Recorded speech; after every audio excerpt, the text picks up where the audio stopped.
by the emerald sea, where the moon and water meet, somewhere close to harmony, when the world is sound asleep.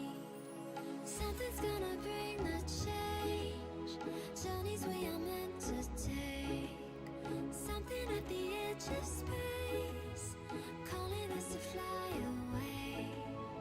Don't you be afraid, everything will change. You and I, jumping off the edge. They say dreamers never die, so come and fly, come and fly, come and fly away with me. We're rising, we're falling, we're making through. We're climbing, we're soaring, 1,000 views. We're rising, we're falling, we're making through. We're climbing, we're soaring, 1,000 views. Come and fly away, come and fly away, come and fly away with me. Come and fly away, come and fly away, come and fly away with me. Something's gonna bring the change, journeys we are meant to take, something at the edge of space, calling us to fly away.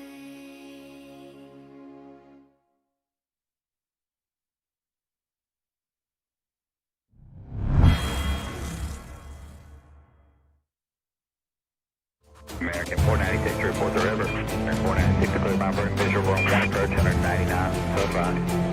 Delta 1618 descend to maintain 3000 with a left turn heading 050 report the river. Go 4352 descend to maintain 4000, then speed 190.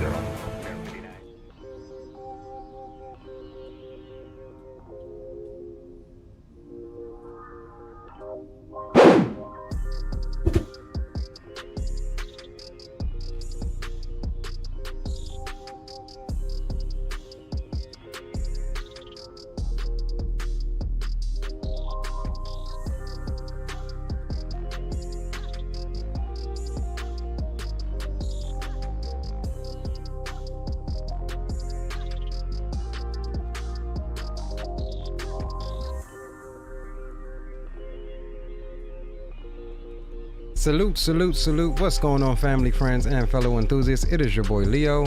Stand by while I adjust some audios. My daggone mic monitoring is entirely. We'll bring that down to about 85. All right, cool. What's going on, family, friends, and fellow enthusiasts? It is your boy Leo. We are back in XPlane 12, this time situated in Las Vegas, the home of Flight Sim Expo 2024. It has been officially announced. We'll be taking out the HotStart Challenger 650. Is she still, or is he still the king of BizJets? We're gonna find out. I think I already know the answer to it, and I'm gonna say yes. So we'll be departing here out of Las Vegas and heading over to Colorado Springs. We'll make a quick turn and fly on over to Omaha by Vertical Sim. So we'll go on over to Omaha, ending tonight there. Possibly ending the night there, but we'll see how it goes.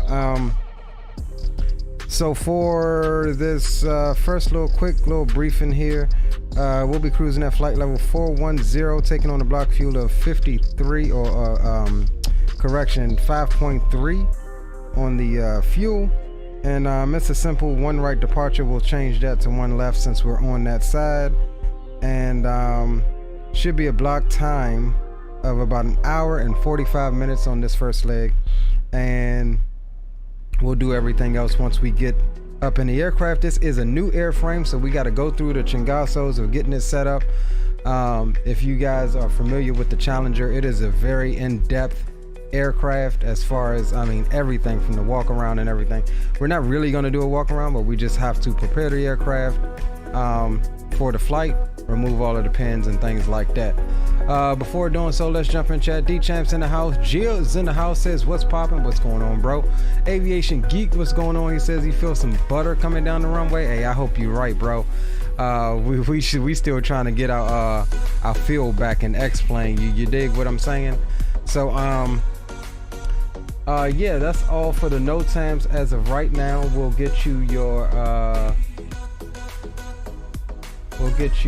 flight telemetry up there, and yes, that's working. You know why? Because we have XPUIPC running, and we didn't have to disable it for this aircraft.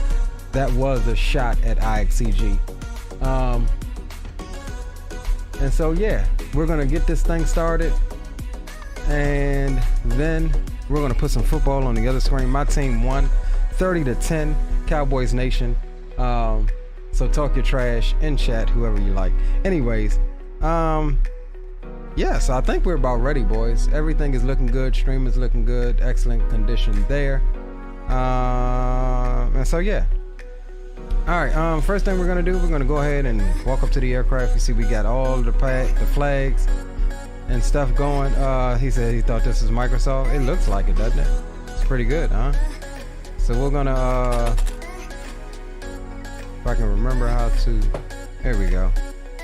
And then we'll step to the side and open this door. But before we remove anything, we've got to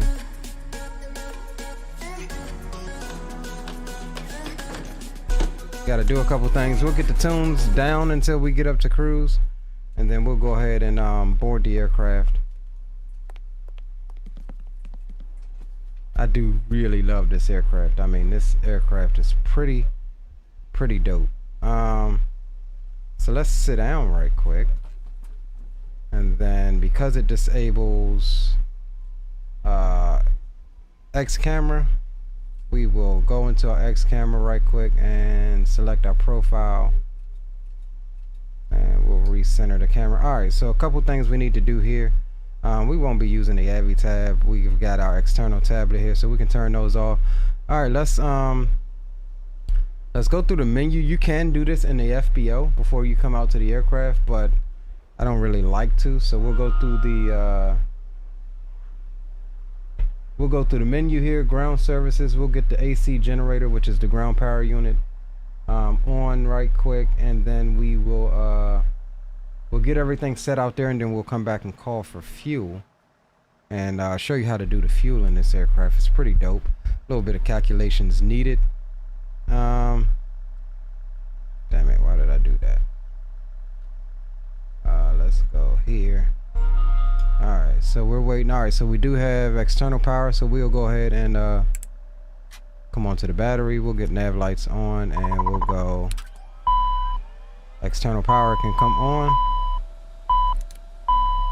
ATS fail, we'll reset that and clear that master caution. That's all fine. Anything else up here? We do need one door. Yes, we know. We do need one more thing. Thank you. We do need one more thing up here. Just trying to check and make sure. We'll keep the seatbelt signs off as we haven't completed fueling yet. And we'll arm the ELT and arm the emergency lights. That's fine.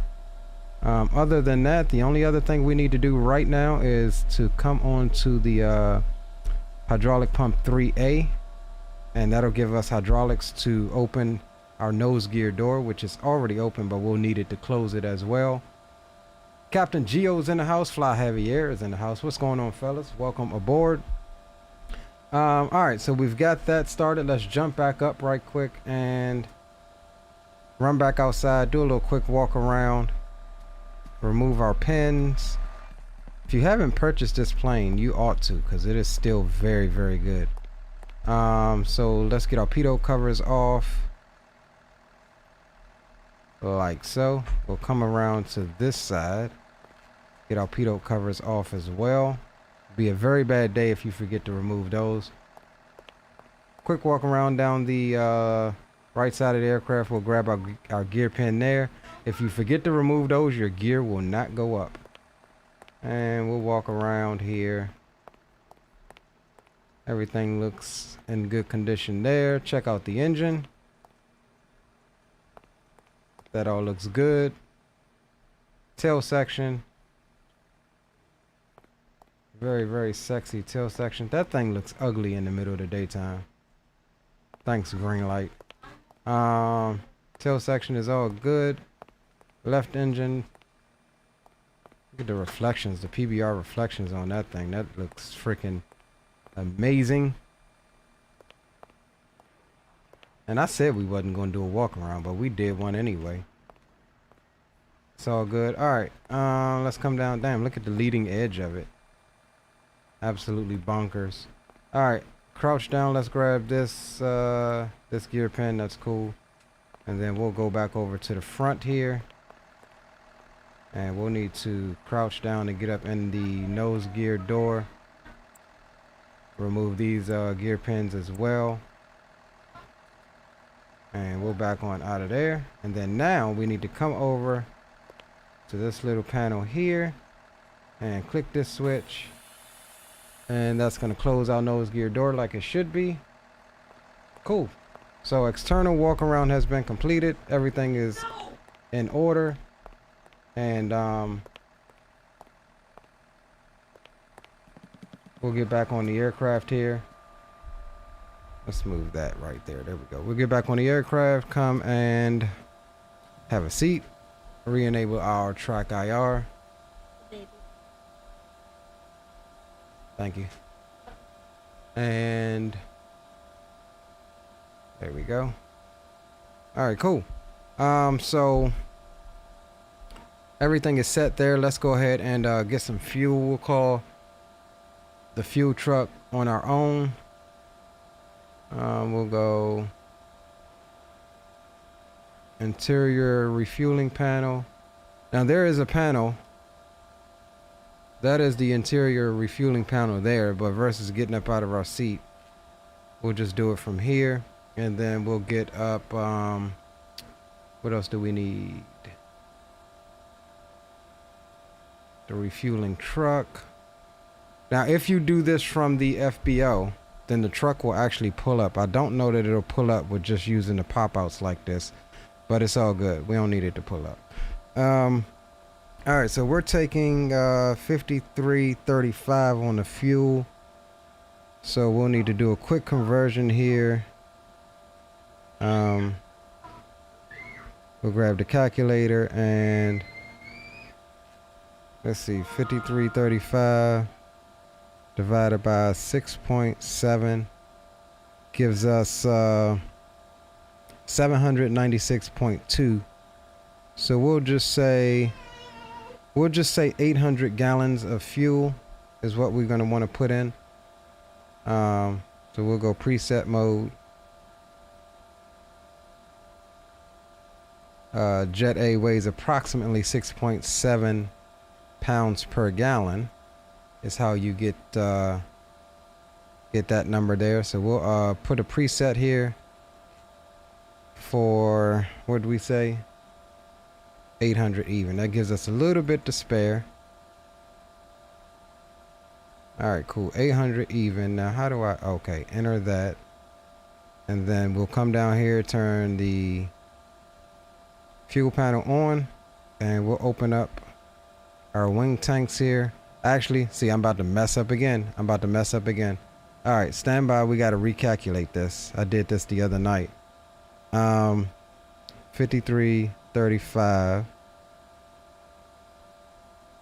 take away 43.90. Hold on. Let's clear that out. 53.35 take away 43.90 gives us 945 pounds. 945 divided by 6.7.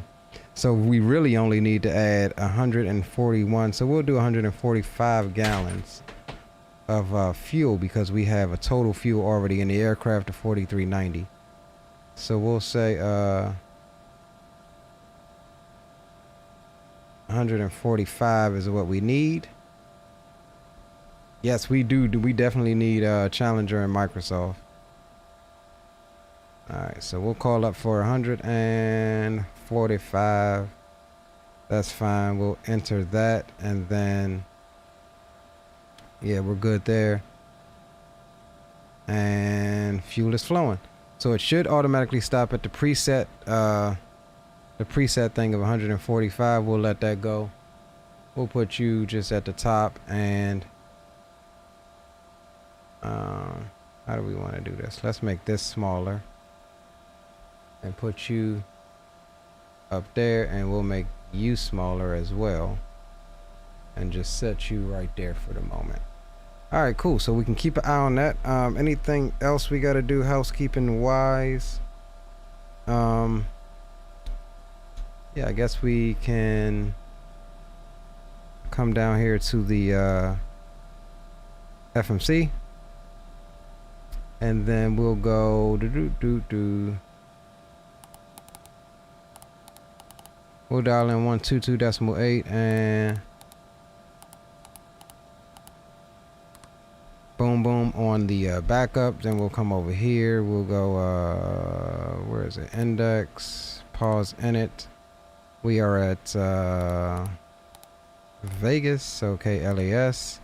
We'll grab the GPS position here, set the position there, and we'll jump over here and we'll go KLAS to KCOS.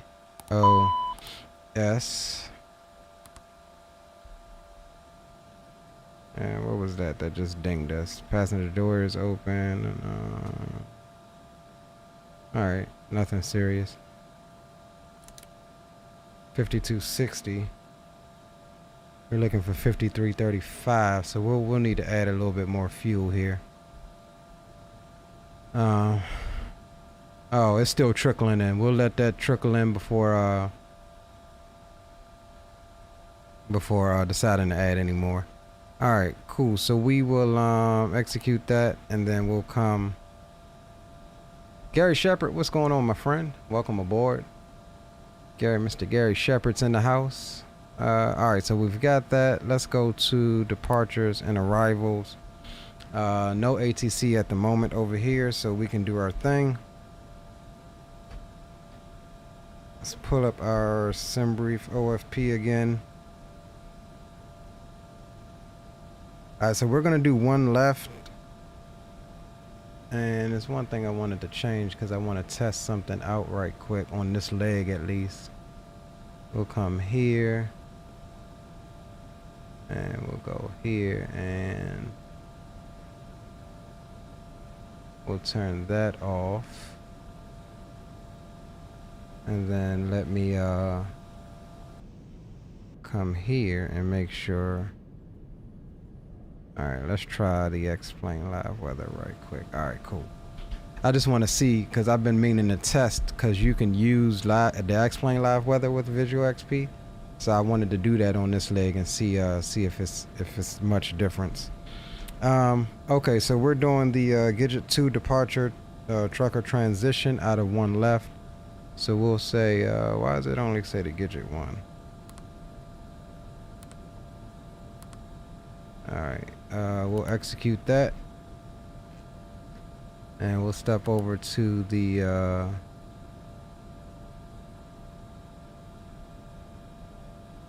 hold on, where's my route page?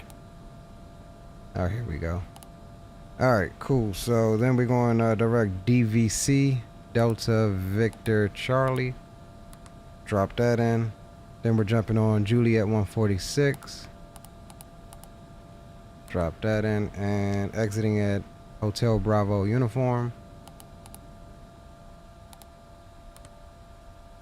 And that is actually going to be, we'll execute that, and then we'll come back to flight plan. Oh no, departures, arrivals, index, arrivals. That's going to actually be our transition into the oh, you know what, hold on, I messed up. That's why it's not showing properly. All right, let's do this. Status. Yeah, we're on the wrong database. All right, so we'll grab the correct database. All right, so now we should be good. Flight plan. Let's go index, pause, init. Let's run through this again. Sorry about that, boys. Grab that. Alright, cool. Flight plan. Drop that in, and we're going to COS. Drop that in. Execute. Come here. We'll go, there we go. Gidget 2. We have one left. Execute.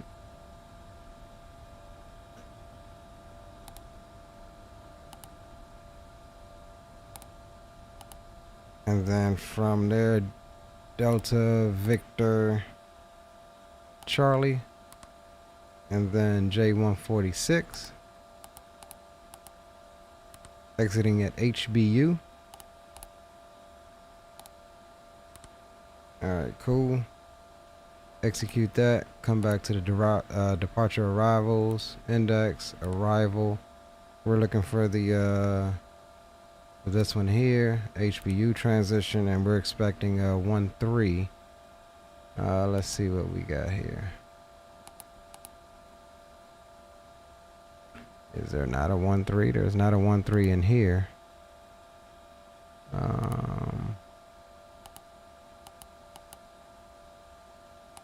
There's a 1-3 visual. All right, let's check the weather and see.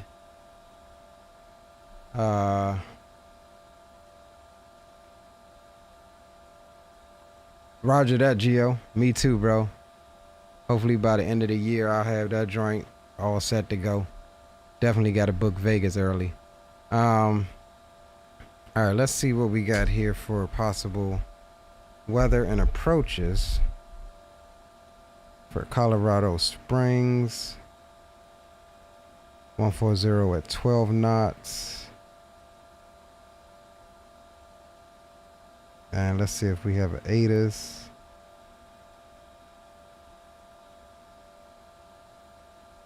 Okay, so the ATIS is calling for arriving and departing runways 13, 17 left and right. All right, cool. So we'll take let's just take a look at which way we're coming in from. I prefer to have something backed up with the ILS going into Colorado.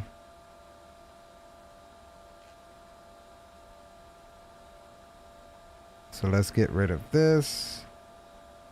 Zoom in here.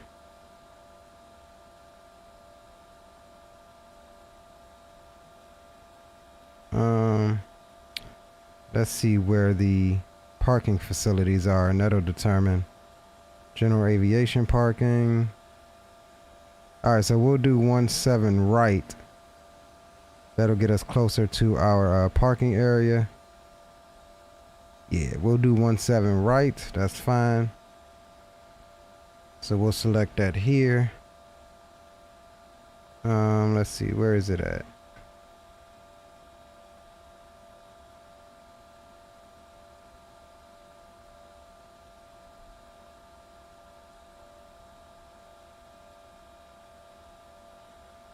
It's not showing 17 right on Navigraph. 17 left, 35 left, 35 right. Okay, so we can do the RNAV Zulu.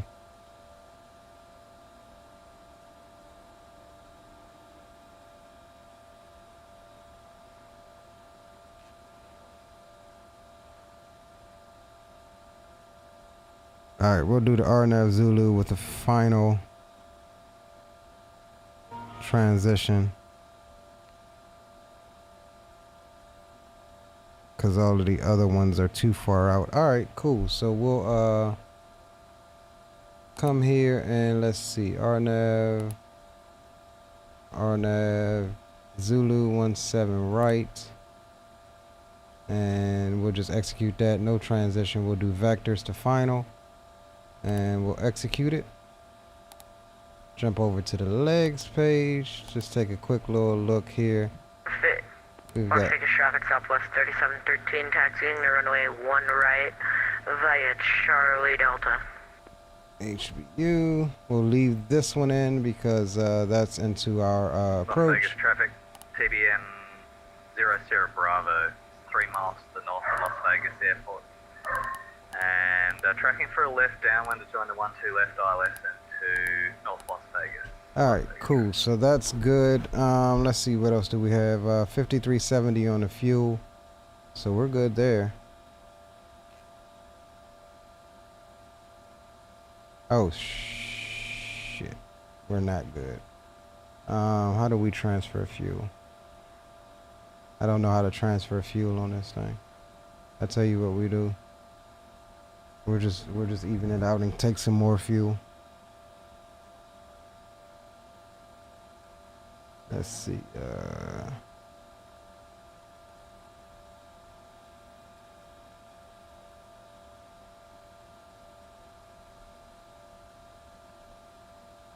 Stand by.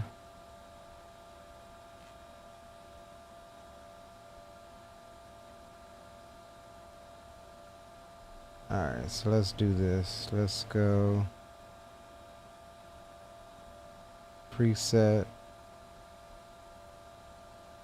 enter, keep these tanks closed, open this tank, and yeah, that should be good there.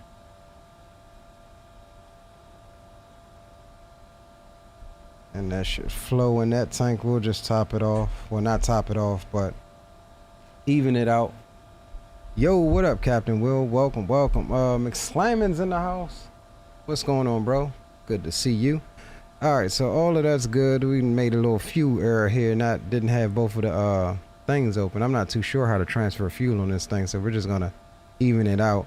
I'm surprised the damn airplane didn't tip over. But that's all good.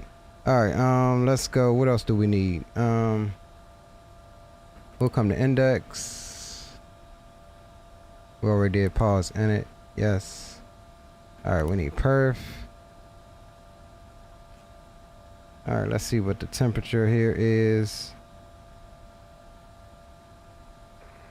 North Las Vegas traffic, TDM 00 Bravo is on 36. left downwind to the ILS, runway 12 left by Jokers, Las Vegas traffic.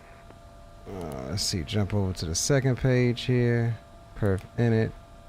Alright, this is what we need. We'll come here, grab our OFP again. We're cruising at 410, so we'll go flight level 410. Enter that. Once fuel gets done, we'll be able to get that in there as well. Actually, you know what we can do?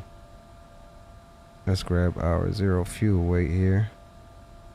It's gonna be 29.0. Or no, let's alright, we'll do it that way. We're just waiting on fuel to get done. Should be trickling in now. And that's pretty close, so we'll get ready to shut off that valve after the rest of this fuel trickles in.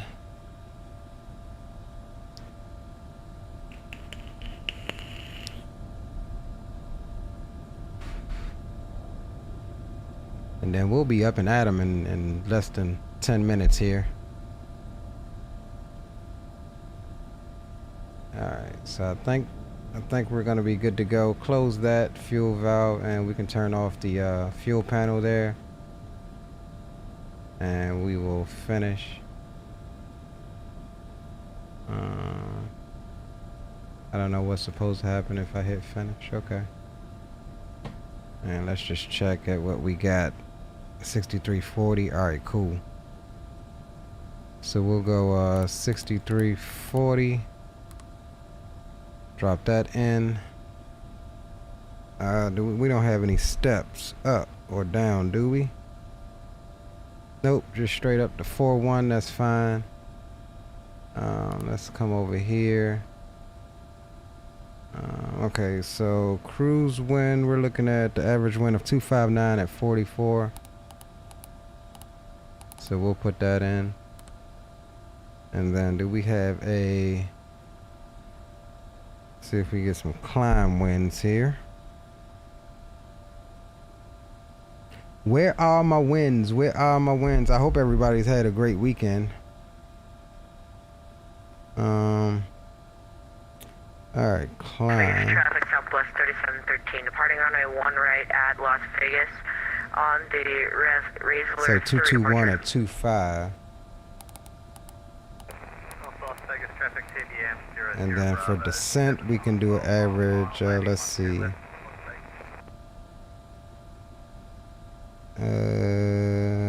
282 at 19.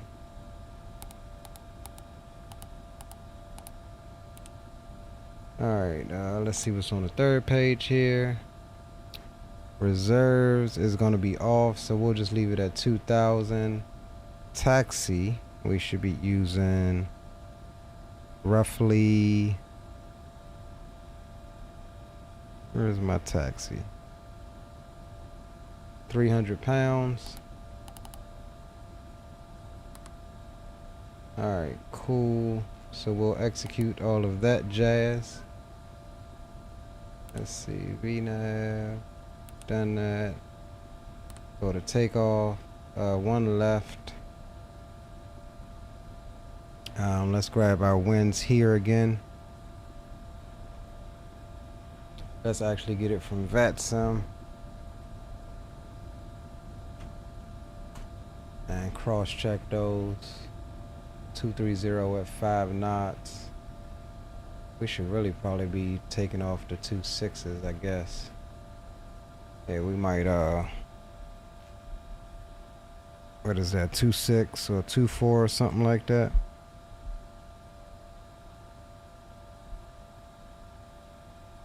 Yeah, 26.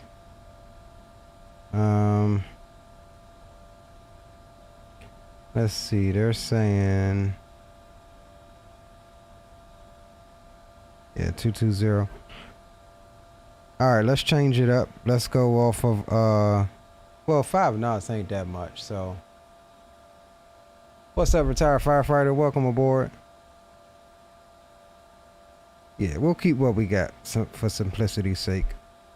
We'll keep what we got. Alright, what did we say it was? 230 at 5.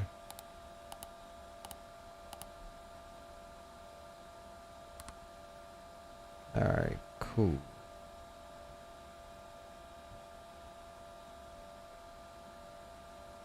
We might still want to change that. I mean, that's a tailwind of 4 and a left crosswind of 3.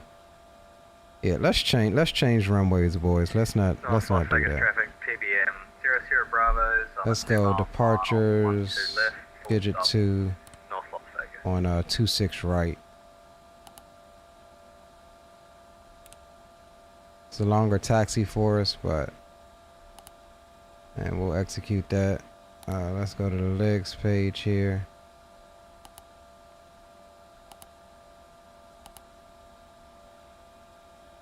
Alright, so that's all still decent. Let me change my runway here in the charts. 26 right, add to route.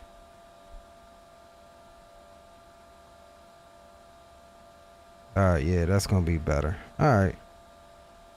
That'll work for us.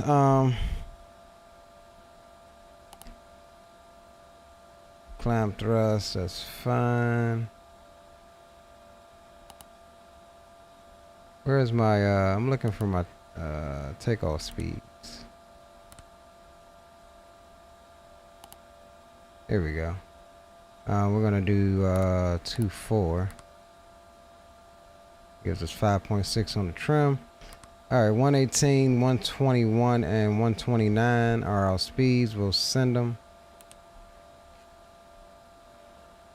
And that should, yep, that populates that.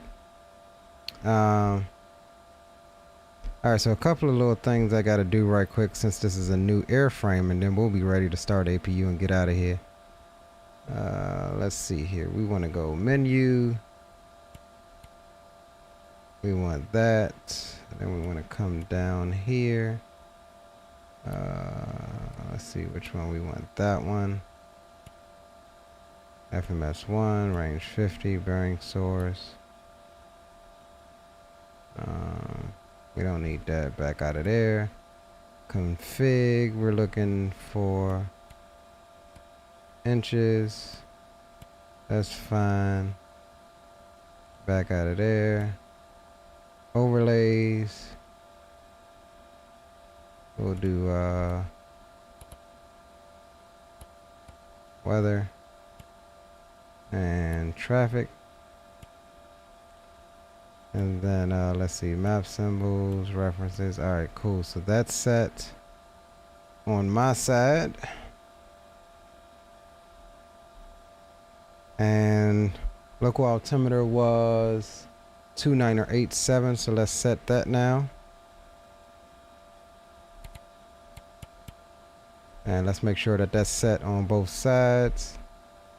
It is. Let's pull up our departure chart here. Top altitude for this departure is going to be flight level 190. So we'll key that in now as well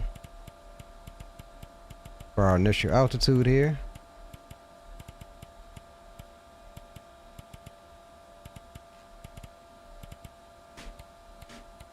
All right, cool. We'll do a vertical speed initially of about 2,000 foot a minute.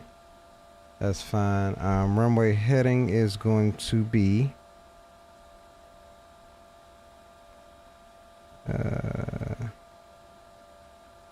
259. So we'll select that now as well.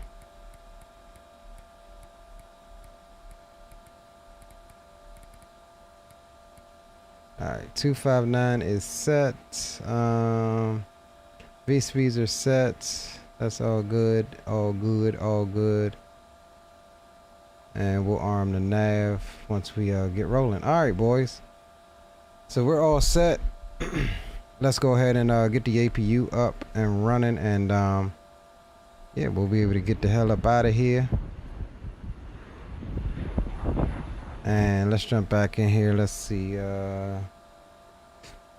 Brakes are set. They look set. Do we have parking brake here? I don't think we do. We'll leave the chocks on for right now. All right. So now that we've got that, we can come on to no smoking and seatbelt sign.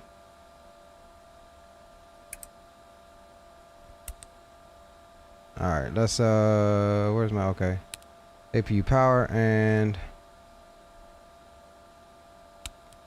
APU starter, and we should have something happen in this region. There we go. APU is coming up.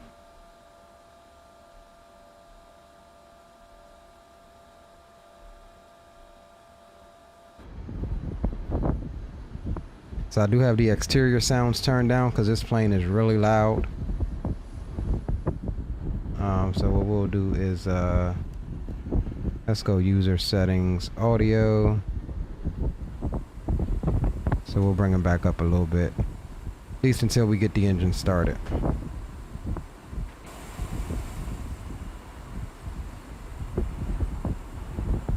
All right, APU is slightly quiet. All right, APU is available, so we will come over to the APU gen, and then we'll come over here and get the 14th stage ISO valve on, 10th stage ISO valve, and the APU LCV on. That is good. And let's see, anything else we forgetting here before we shut the daggone external power down and kill everything like we did the last time? I think not. Alright, so we'll get the fuel boost pumps on, and we'll come off of the external power, and let's remove the external power.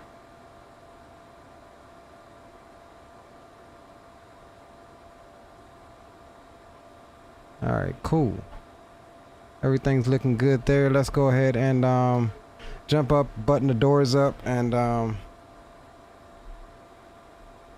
get ready to rock and roll here. And we'll squawk IFR. Drop that there. We'll keep it on standby for right now. We'll arm that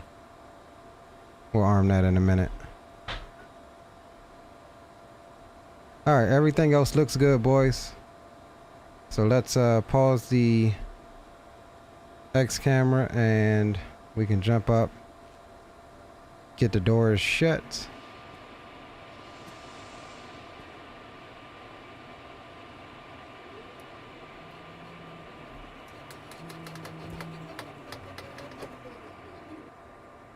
Alright. Let's crouch down here. Alright, so we've got a green locked icon thing that says lock there, so we're good. Let's get back down in our seat here. Enable X camera and track IR. Alright, cool. So that is good to go. We'll come on to the beacon. That's fine. Anything else we're missing? I feel like there's a window heat switch. Let's see. Yeah, there we go. We'll go low on the window heats. And yeah, everything else is about ready. So we'll go ahead and start the right engine first and let that stabilize, and then we'll run on the left engine and do our business there. Zuby, what's up, Zuby? Welcome aboard. Didn't see you sneak in here, but welcome, my friend, as we get ready to get up out of Vegas. All right, beacon is on, so we'll go ignition, system A, and we'll hold that right engine starter. We have into rotation.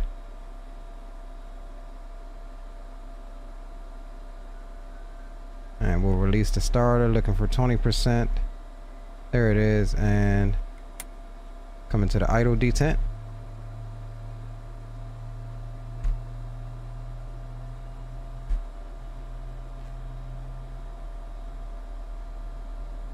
New Mexico Flyer, what's up, bro? Welcome. Welcome aboard.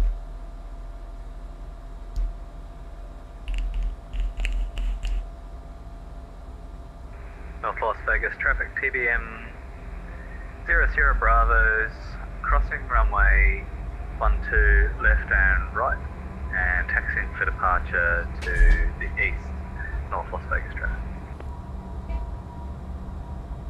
Alright, so Harry traffic, east and 5, let me know if ATC is too loud for you guys. Alright, so we got a good number 2 engine, so we'll come up top and go start the left engine, and we have N2 is rising.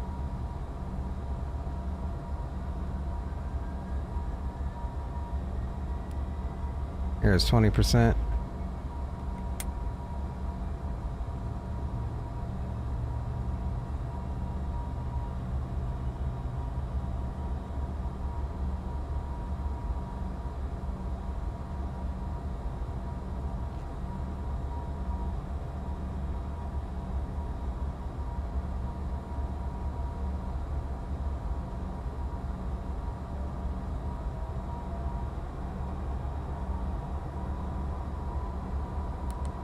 We'll go standby. Mode Charlie there. We'll come up top. We'll get the probes on. And we'll come on this side here. Let's see what we got the warning for. Gen 2. Okay, we're about to take care of that. Gen 1 and 2 can come on. APU gen can come off. And then we'll stop the APU and power off. Come over here. We'll go get those on and these off. That is fine. Left and right packs can come on. All of that is goody. Overhead is looking good. Alright, cool. So we'll come down to the center. We'll arm the nose steer gear. Anti-skid is armed. We're coming down. Arm the ground spoilers. We'll leave the thrust reversers off for right now. Coming down the middle, we'll get the stab trim. And the mock trim on, and yaw dampers can come on as well. Alright, so that's all good. And it said what, 5.2 or 5.6 or something, I think it said 5.4 for the takeoff trim. Let's see if we can find it right quick. Perf init takeoff 5.6. Okay, so 5.6 is set there. Come back to the legs page. That is all good. Yeah, I think we're about ready to go, boys. We'll zoom this map in some. That gives us 5 miles. See if we can get one more in.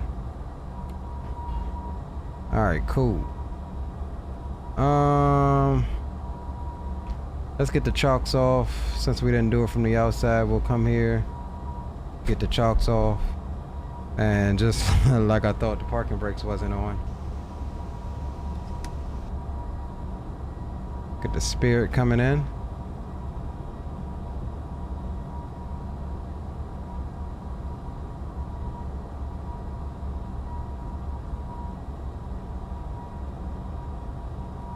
Alright, let's get taxi lights on, and we'll set the flaps 20.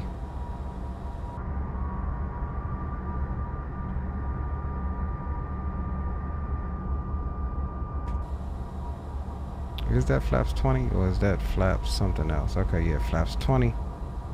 Alright, cool. North Las Vegas traffic. TBM 00 Bravo departing runway 12 right on the northbound 5. Appreciate you, Greg. Departing to the east. North Las Vegas traffic. Alright, so we got a pretty long taxi here. We opted to go with we got guys coming in on one left and right, so the winds are favoring the 2.6s, so we'll taxi over to the 2.6s, and we can expect a taxi. We'll come out, make a right on what's this, Hotel, a left on Bravo, and take Bravo all the way down to 2.6 right. Las Vegas traffic is at Jet 1986. We'll be taxiing from the West GA ramp to runway 26 right for departure via taxiway Hotel Bravo to Bravo 1, Las Vegas traffic. Alright, cool. So we got that.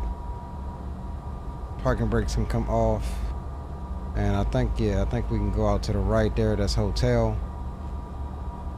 And let's just make sure. Yeah, we'll come out, make a right, and then make another right. Alright, cool. Let's go, boys.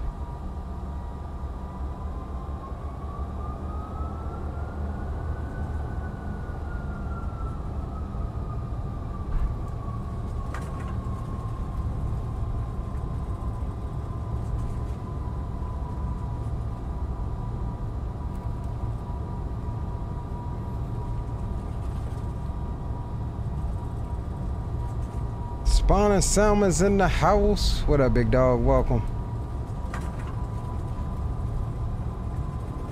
Man, I gotta adjust my ground roll on this thing with XP realistic.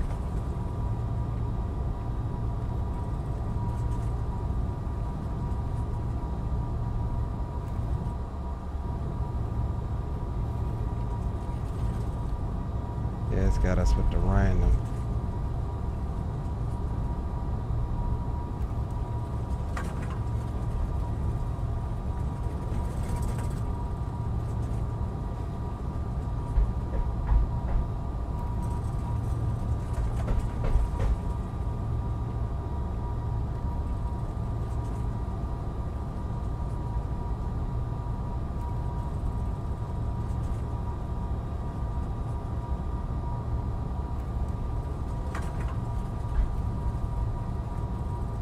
Alright, here's my Bravo.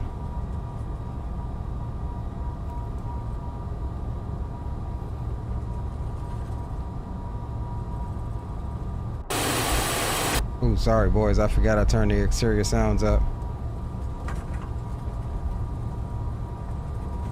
Let's get that turned down for you.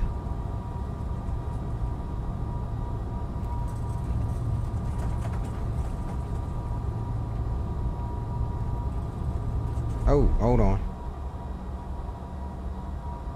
Vegas traffic, ZJet 1986 will be crossing runway 1 left and runway 1 right at Bravo. Notify you when we're clear. Vegas traffic.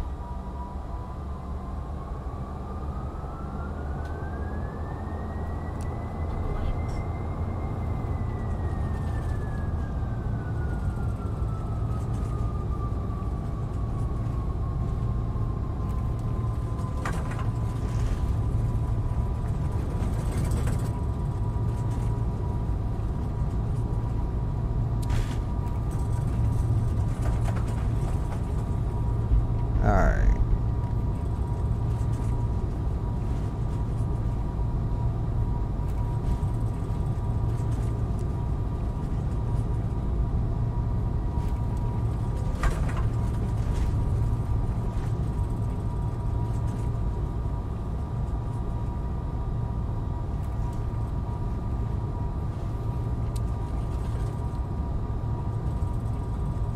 Vegas traffic is at Jet 1986, clear runway 1 left and right at Bravo. Continuing taxiing to runway 26 right, Vegas.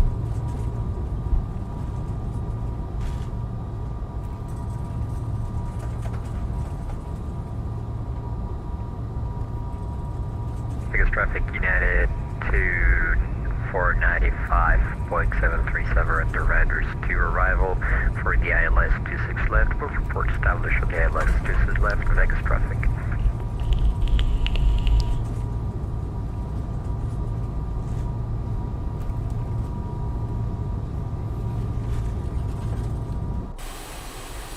And we got a good little Southwest taxi going. Why are my spoilers out?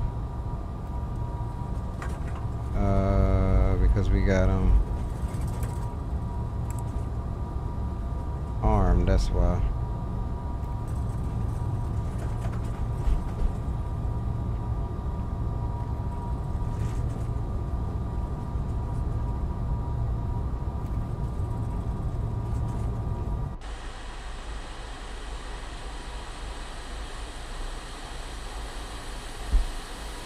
Look at that thing, boys. Man, that thing is sexy. You hear me?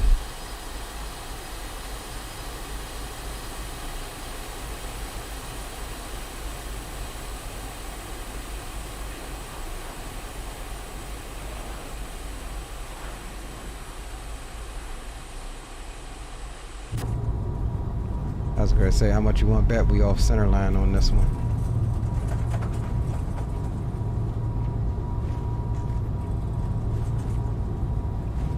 No moonlight in this time.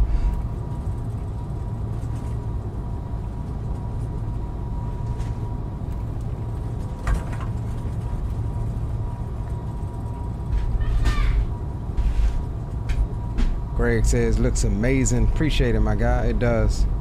I 100% agree. I don't know why I got the Southwest taxi going though. This thing is just one speed. It just one speed. I mean, it ain't no Gulfstream or nothing, but it's still, in my opinion, the very best BizJet we have of any of the Sims.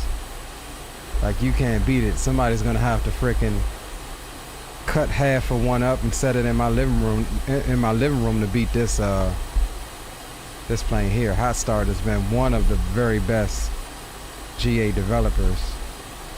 That's why you don't see much from them, because quality over quantity any day.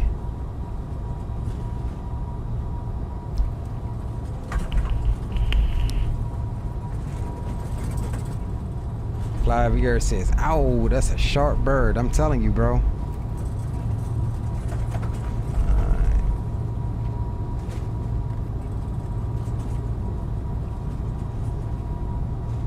Low key, I was flying with green light last night, trying to help him out on his computer and stuff. I took off from Vegas and I was heading to Baltimore, man. We was doing real time. It was like early this morning.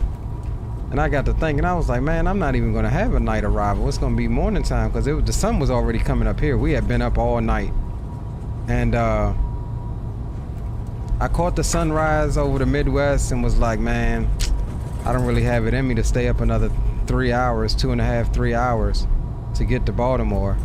So I just closed the sim out. I was like, screw it. But yeah, this plane is definitely sexy.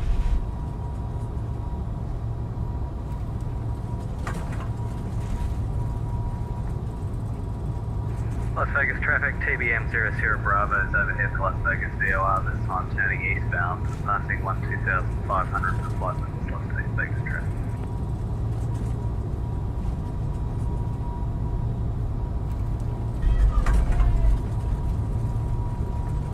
How about we get on that center line though? That's what we need to do.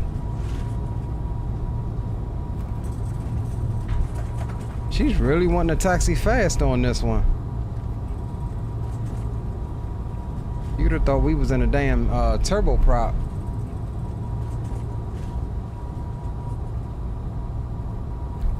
Hold on, do we even have, let me see something, because my sky looks a little dark. Do I have my correct profile going? Let's go presets. 1. There we go. Is that my profile? I don't know. That looks weird right there. I don't know if this is my profile here.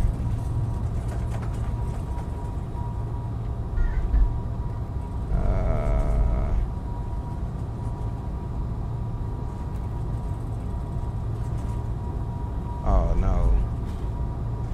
It re-enabled its weather. Okay, because that was on my preset. Alright, I'll wait till we stop short to check it right quick.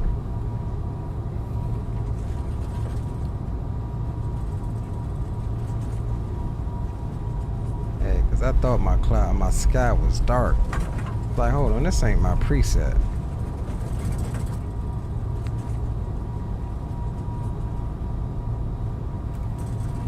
Got that United 2495 out there coming in.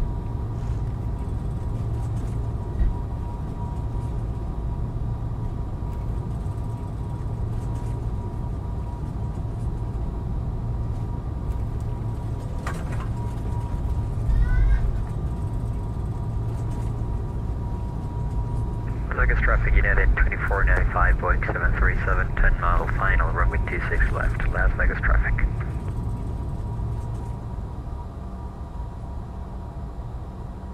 Alright, so we may end up letting him because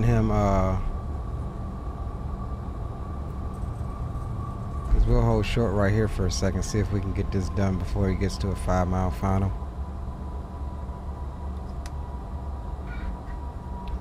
Let's go. Oh, wrong thing. We want weather. Yeah, see it re-enabled. And then let's go Visual XP.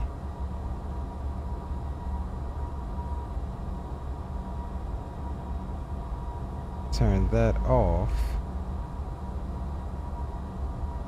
Damn, I should have did this first. And then go download real world weather. Alright, so I think we got it now. Let's just make sure XPlane kept it. Okay, yeah, we're good. Alright.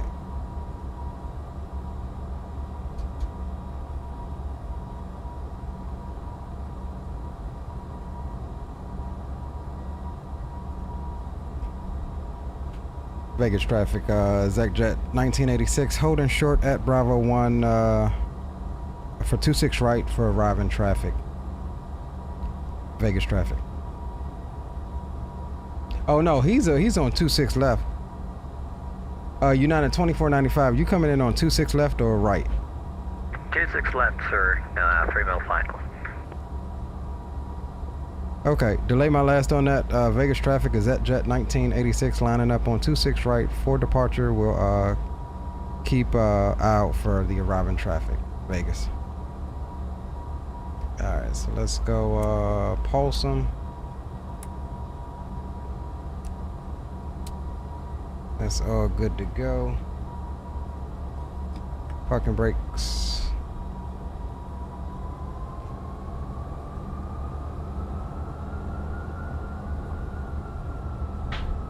Alright, boys.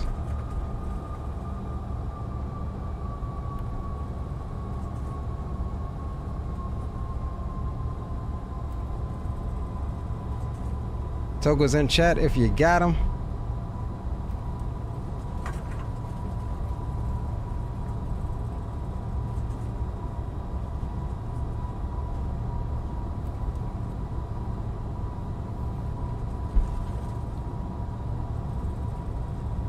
Here's that arriving traffic.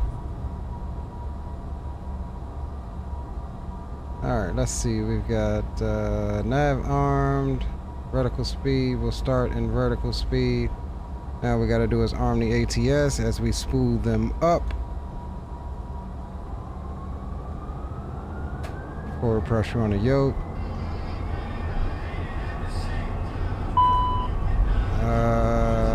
Okay. Stand by. Let's abort. Ground spoilers.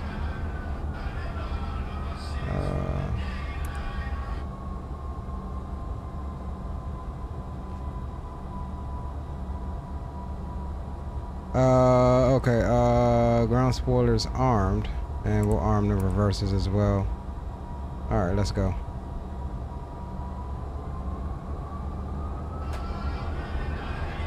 Oh my god, dude.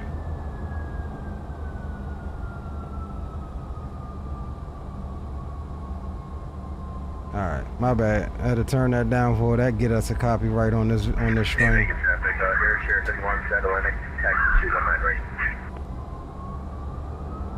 Alright, let's go for real this time. And ATS. United 9498, runway 26 left vacated, holding short 26 right.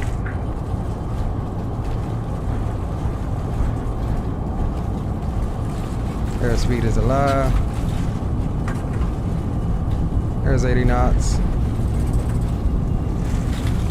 Oh, why is my throttles rolling back? Alright, let's abort. My throttles were rolling back.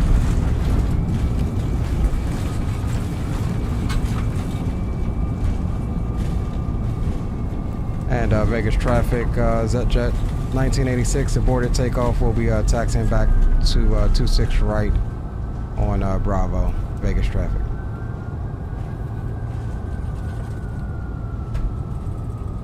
Yeah, I don't know why my throttles were rolling back. Well, we had ATS engaged. 2485, crossing 24 right.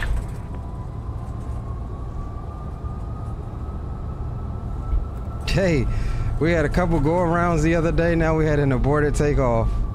We're getting, and why is my... Vegas traffic here, Cherokee 121 on right to the east, up to 410, or 400 rather. Frontier Flight 2061, Vegas traffic, taxiing runway 26 right via Charlie 3, Charlie, holding short for traffic taxiing. Alright, I think I know what the cause was. We'll check it out on the next takeoff. When I engaged the ATS, my throttles wasn't all the way forward, so it could have been that, but we'll check it again. Ain't nothing wrong with a little aborted takeoff every now and then. Alright, let's check and make sure our alright, yeah, spoilers are down.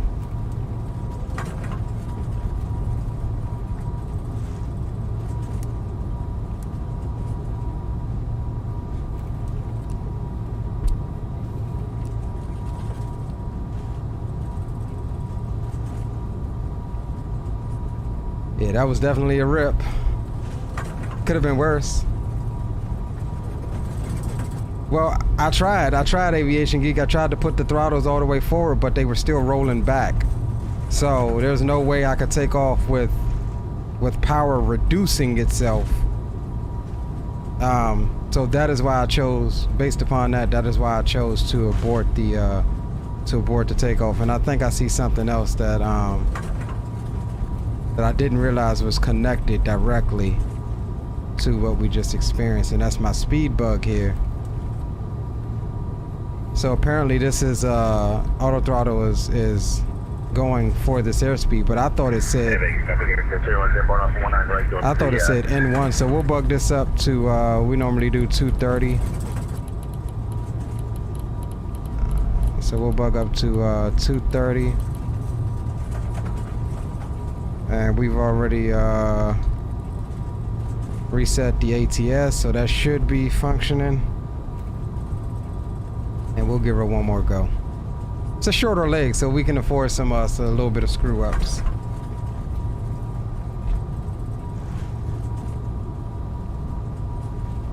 Yeah, auto throttle, or ATS as it's called in this bird, rolled back on me, and so I think it was, honestly, I think it was due to, because it was originally set at like 120 here, and I think it was due to that because it was getting to the 120, but we weren't necessarily ready to fly yet. Our rotate speed is at 121, so like you said, we could have took off, but the throttles was rolling back because it was at that 120. And so if we'd have took off, we wouldn't have gained any speed. It would have kept us at that 120, potentially creating a stall. So we're not going to play that game. We're going to make it right here, B1, and attempt it again. That was pilot error all the way.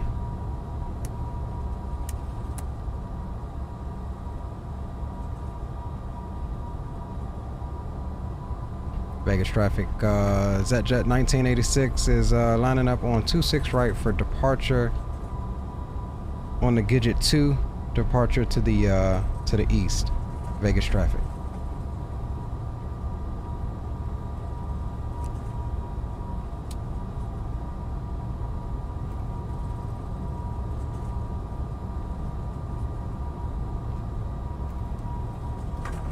All right, we back, boys. We back.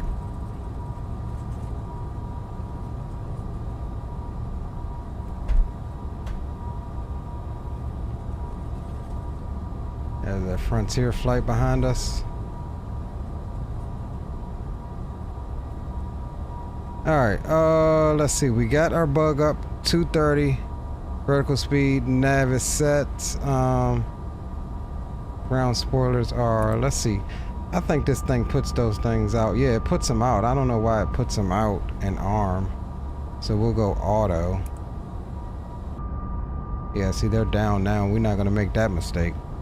Alright, so we're ready to go again for time number 2, and we'll spool them up. Forward pressure on the yoke, brakes release, and ATS speed hold is set. Takeoff power is set. Airspeed is alive.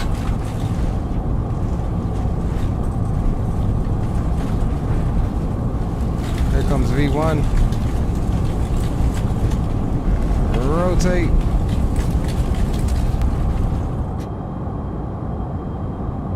Positive rate gear can come up.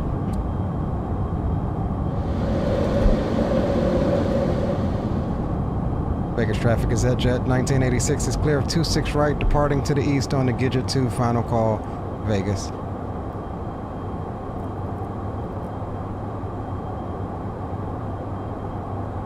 Alright, let's engage the autopilot so we can get some views up out of here. Frontier flight. Go VNAV. 2061, gonna be landing, 2061, landing up on runway 26 right. Flaps can go up.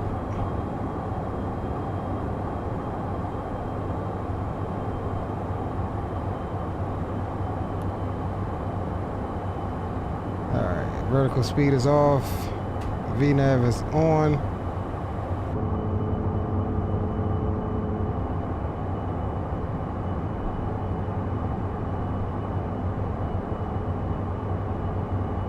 climbing out of Vegas.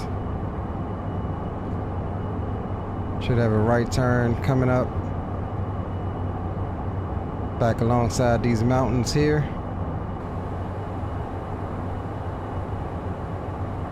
Vegas traffic, Frontier Flight 2061, gonna be taking off 26 right via the Joker 3. Departure, Cano transition. Climbing 8,000. Vegas traffic.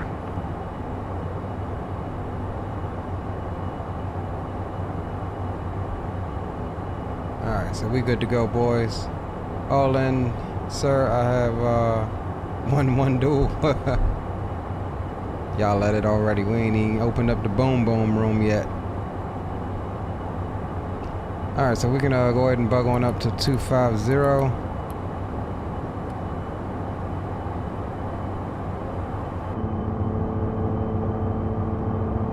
Sounds for this thing are pretty awesome too.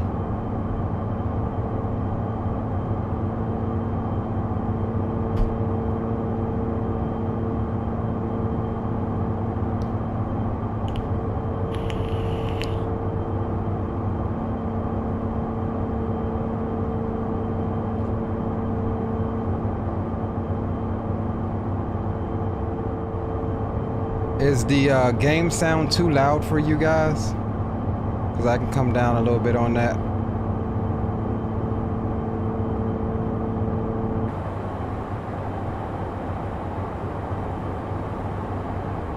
Alright, there's 10,000. We'll bug on up to 280. Come up top.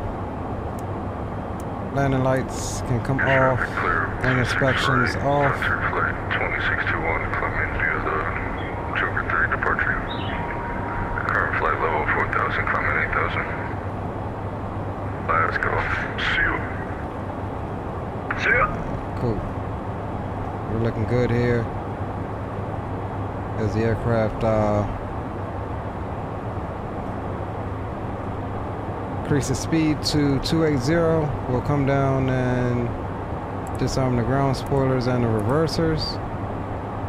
That is fine.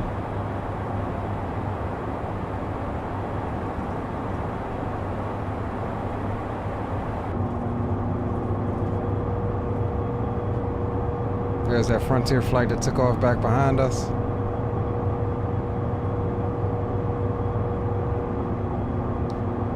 Got to 10,000 quick. Yes, sir.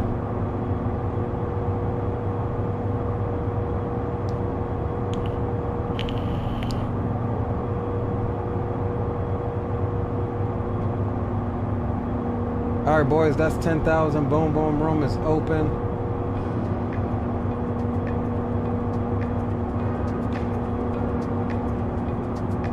After an aborted takeoff, I welcome you to the Challenger 650 and XPlane 12.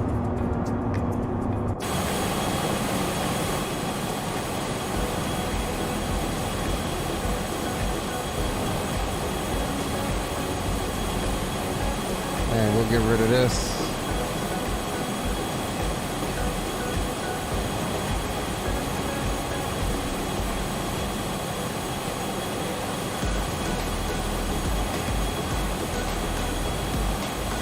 CST Gaming is in the house. What's going on, my guy? Welcome aboard. And we'll bug on up to final cruise of flight level 410. And let's see, can we keep, we're gonna have to probably flight level change it.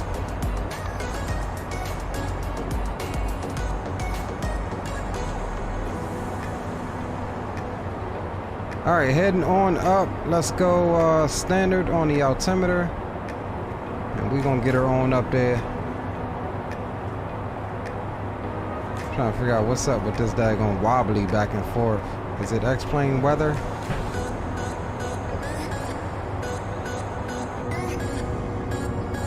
Didn't do this on the flight yesterday.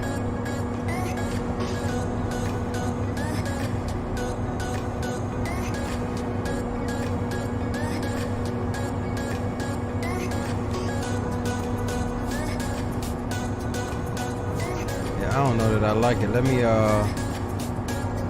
swap it back to Visual XP weather and see.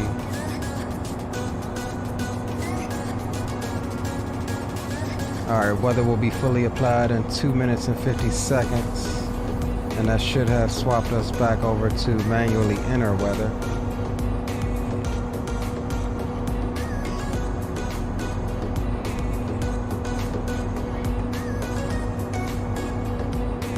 Alright, let's see if that calms down that wibbly wobbly.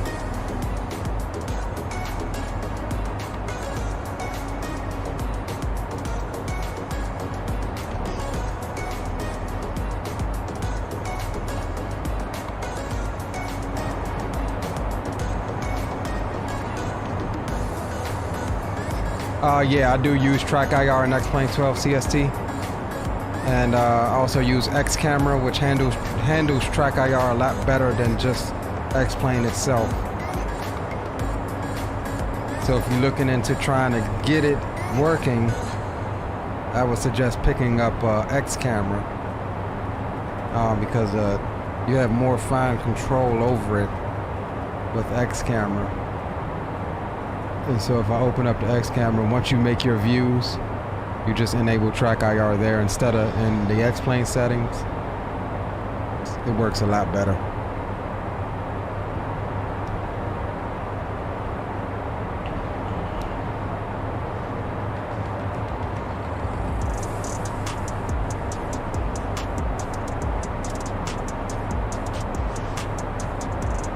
Oof, look at the auto ortho going down there.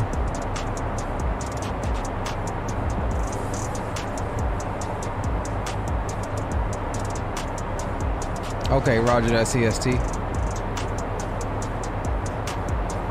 Yeah, D-Champ said heisty. I don't know if it's gonna accept on that one.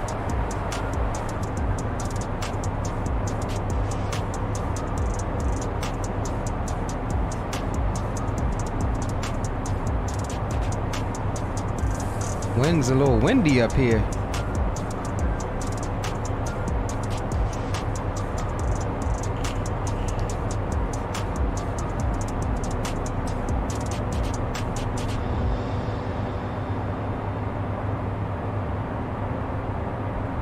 Winds are definitely winding up here. See what we got. Oh yeah, we got a nice little 36 knot wind on the right quarter. Let me see here if I can figure out how to do this thing again here.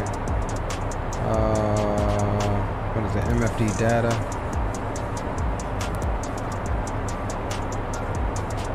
No, hold on, that's not it.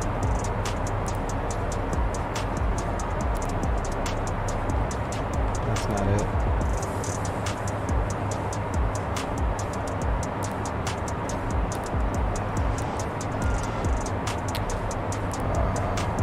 Damn, how did I get to it last night? I need the one that says 6 pages. 'Cause that's what I need.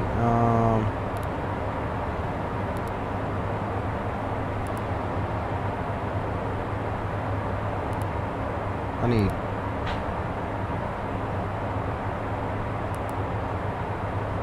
Where the heck is it at? MFD Advance. Flight plan progress. Pause summary, no. Position report. Is this it? Let's go here. Next.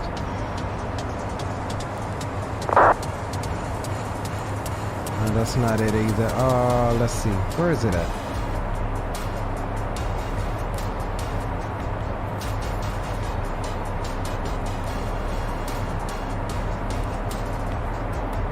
Okay, it's this one. Alright. Alright, there we go. That's what I need. Is this page here. And then we can come back out to flight plan or legs here. Alright, so there's our top of descent. 421 nautical miles. Top of climb and 44 nautical miles.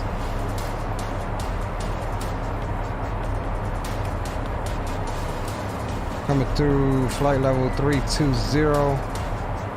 She should be in the Mach range by now. We'll keep the climb coming at 0.7778. And we do have some extra fuel, so we're good on fuel.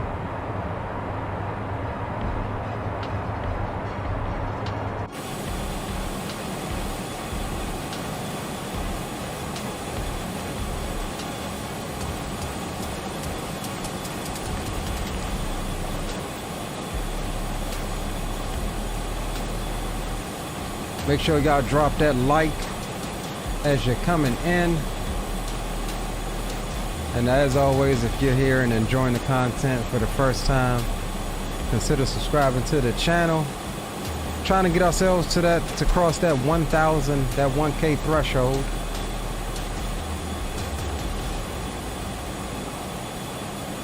It's been a wild ride thus far, but we are kicking it. I just realized I don't have a drink.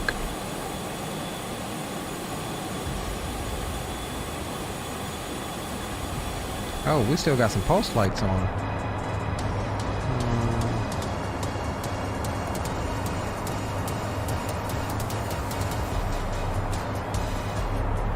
Alright, that's cool.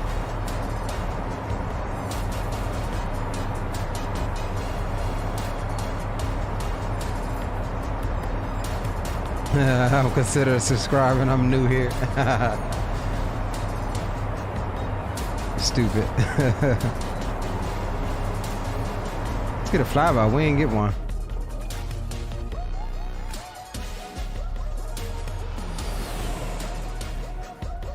Ow. Get that thing climbing on up there. Oof. Gotta love it.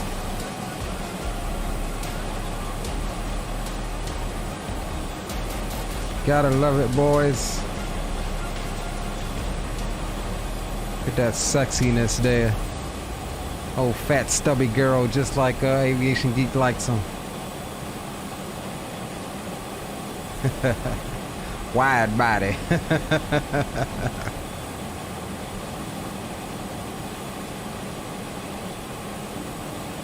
Oh, wide body BizJet.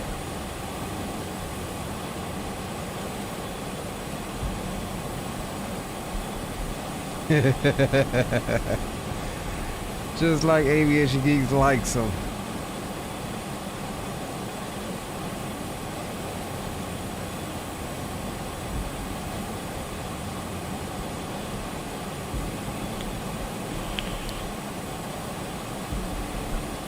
I don't know what y'all fixing to do, but I'm fixing to put on this ball game between New England and Miami. I think it is.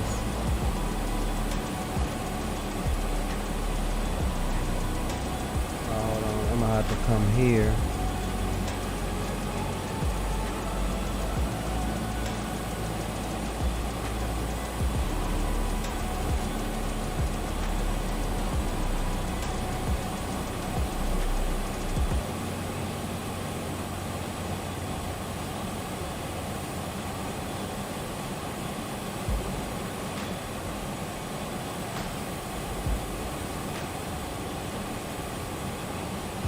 Come on, man.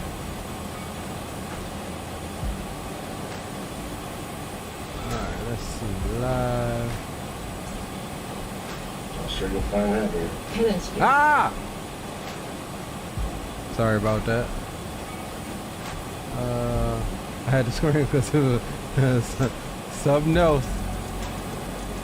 To give me a, what's the name?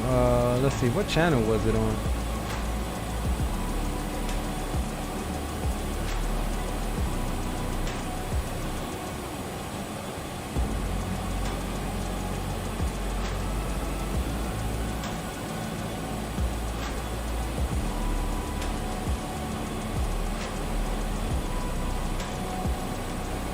Man, what channel was this damn thing on? Alright, here we go. Alright, first let's go to my sound settings. Open sound settings. Volume mixer. We'll set Chrome to come through the game channel like so. And then we'll come here and set, let's see, where's routing? We'll come here, this mixer? Oh, here we go. Routing, we'll get the game channel. Does not need to be on line out. So you all can't hear the football game, so I don't get a copyright. Alright, cool. And then we should be able to put on the game up at 410.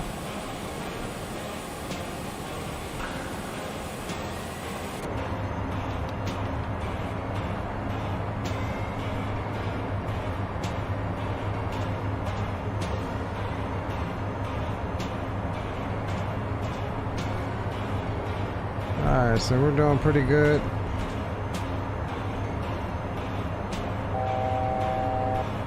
.000 to go. And I think I did set, let's see, what did I set for my...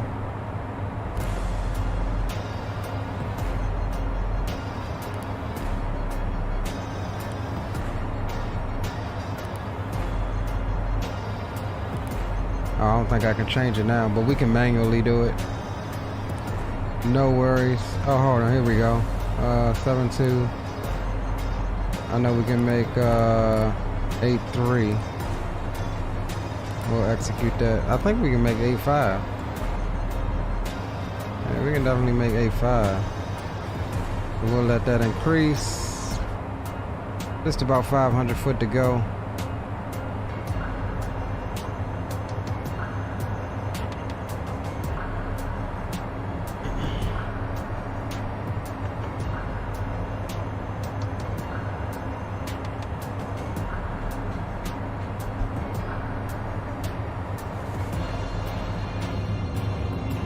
Oof. The view from 410, boys.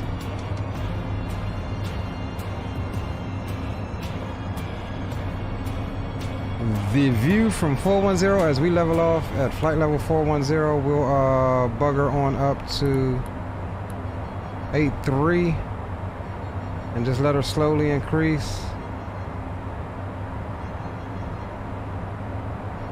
We do have the wind at our tail feather, 70 knots. And we're making 515 knots across the ground. However, that is going to increase as the speed increases. As you can see the speed trend vector starting to creep up a little bit. It'll take us a bit, but we'll make that 0.83 shortly. And we'll let you guys ride in the back for a moment. Ooh, Miami dusting New England 17-3. All right, let's jump back in chat. Who do we got? Spawn and Salmon says, feel you. Okay. Ghost21. What's up, Ghost21? Welcome aboard. Thanks for showcasing the Challenger 650. This is still the best business jet in XPlane. Microsoft doesn't have any business jet even close to this in terms of complexity. I will 100% agree with you. I will 100% agree with you. It is still one of my favorite biz jets that there is. Just the in-depthness of it, complexity. Yeah, it's for the win-win still. They need to bring their TBM over to 12. Because again, that's the best, one of the best. Well, I can't even say the TBM is the best single engine turboprop anymore, at least not the HotStart one. I mean, it's really good as far as the complexity, but I mean there's others. The Ronda is another good one, and then if we talking about Microsoft, the guys, I can't think of the name of it right now, the guys that make the Quest Kodiak 100, that thing is the truth. And it will freaking get cloudy as we're freaking up here now.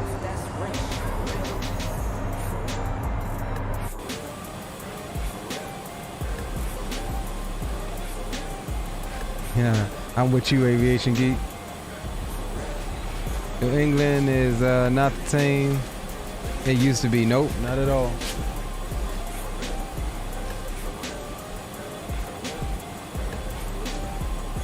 Hold on, guys. I'm gonna get me a drink right quick. I'll be right back with you.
All right, boys.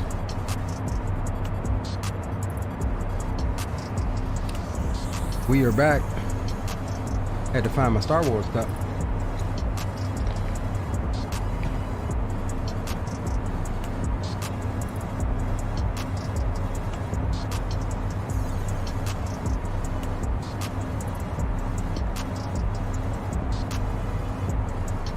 Says they look bad tonight. 12 energy drinks, bro. Your heart's gonna burst.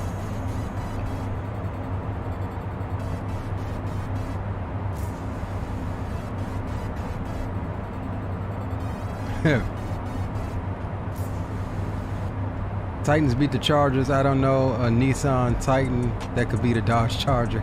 Yeah, bad joke.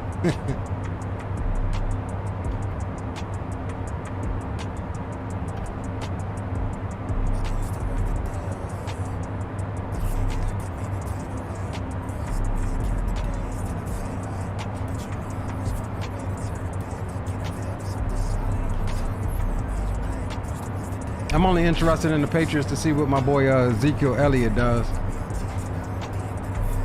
from the Cowboys. I personally think he made a bad, Jerry and them made a bad decision getting rid of him.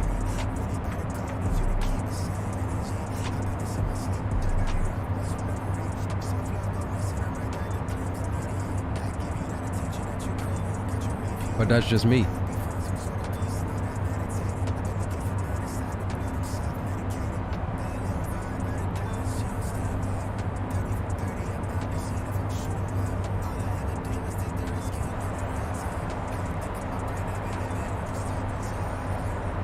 Alright, let's check our range here. 259.58 nautical miles till top of drop.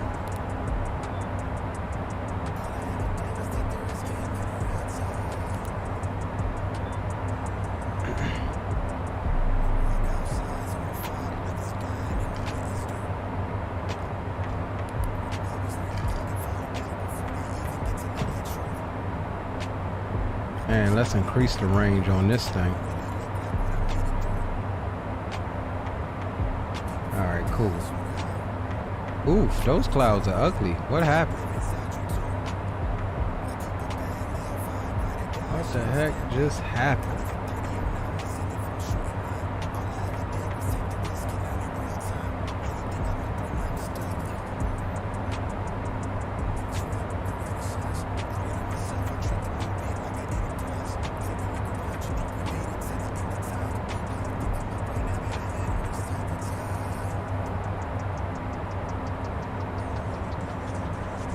Okay, there they go. They fixing. I may need to change the. So Visual XP, it takes the weather gradually a few minutes to fully apply. I think I'm gonna try to change it so it happens a little bit quicker, but not instant. Because I hate the instant weather change.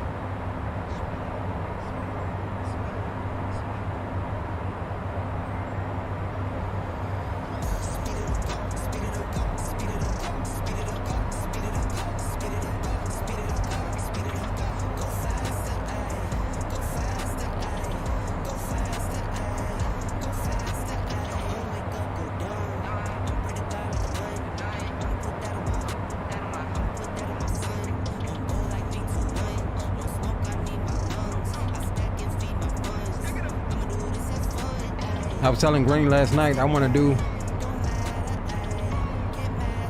a long haul in a BizJet. That'll be pretty dope. It'll be a little quicker. You get up higher.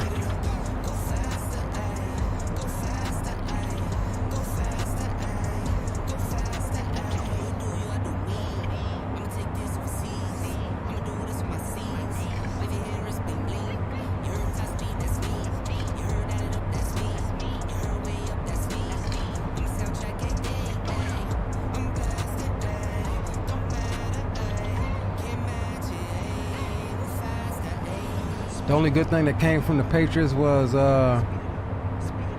them two heavy sexy 767s. Yeah,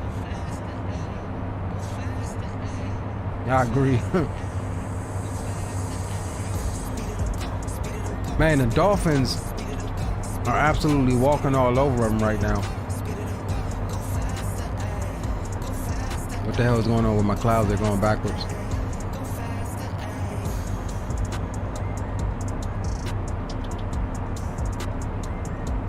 Is it loading some weather? Let's see.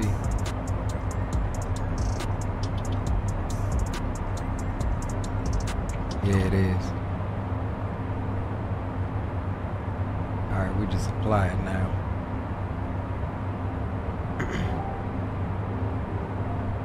So there are a couple of little bugs with this new version of Visual XP, so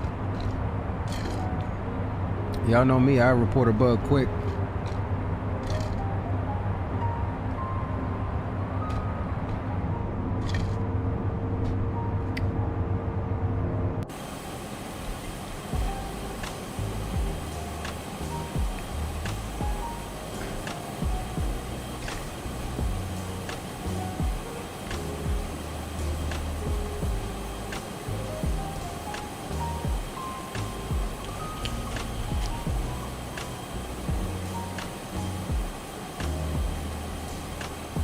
Man, this thing is sexy though.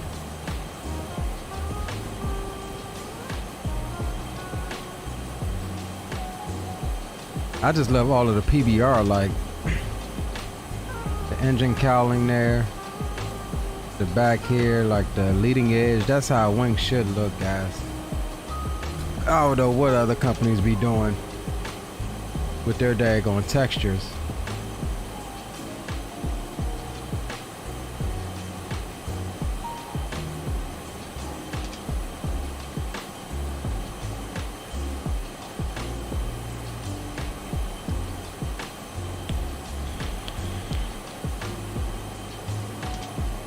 Fly to St. Martin.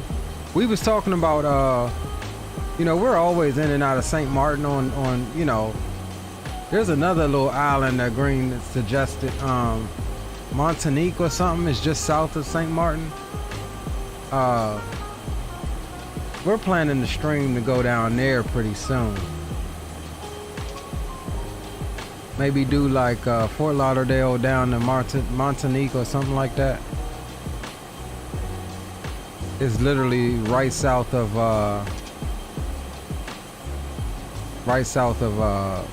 St. Martin.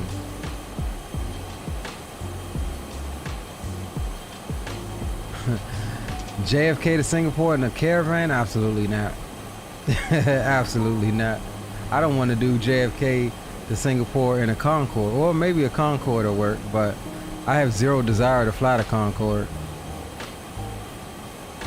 to be truly honest with you.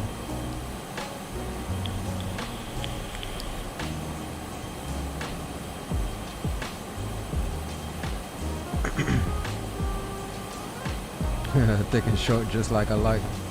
They're making a 220. Who's making a 220? I know, what was it, Synaptic or something like that is making one for Microsoft. There was one in the works by the same group for XPlane, but they canceled it.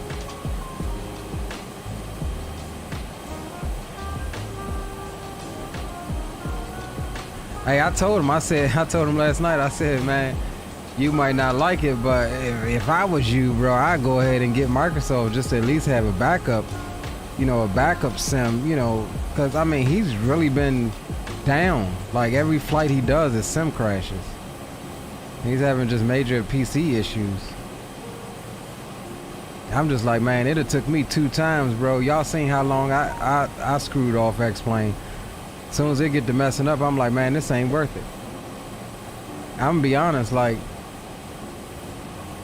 to this day, that's still, like, right here, this scene right here is damn close. It looks good. It looks Microsoft-esque, right? But to be truthfully honest with you, the amount of work that you got to do to get XPlane to look like this, or the amount of money and resources that you have to throw into your rig to get it to look like this, it's absurd. Like it should be, you know what I mean? If they were smart, they would find out, I told Green, they would find out how to hire that boy that created this daggone auto ortho, because that's their best shot at possibly getting satellite imagery like this into the sim.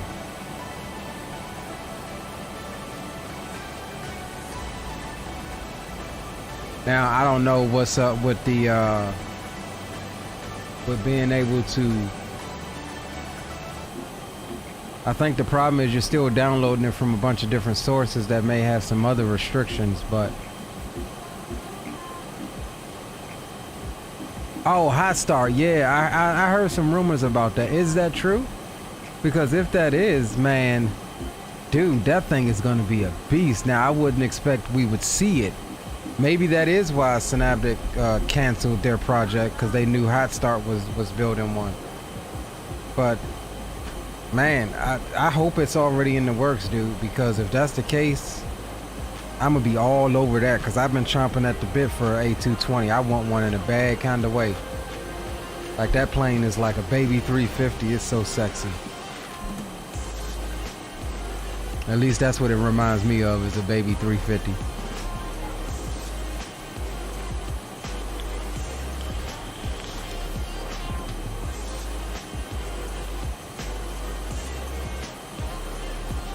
Yeah, I don't know how far along it will be, but I hope, I don't expect us to see it. We may see it, if it is in development already, we may see it this time next year, Christmas of next year. And that's the sucky part about it.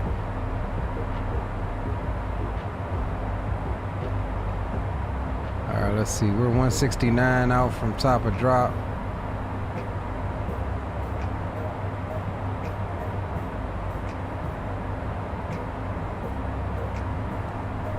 Just pure sexiness up here at 410.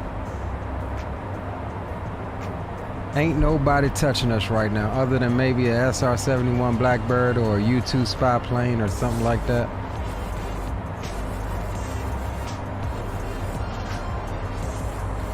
You talking about the Synaptic or something like that? Synaptic A220? They've been canceled it for XPlane, but it's still supposedly in development for Microsoft. I don't know what's taking them so damn long. It's like literally near completion.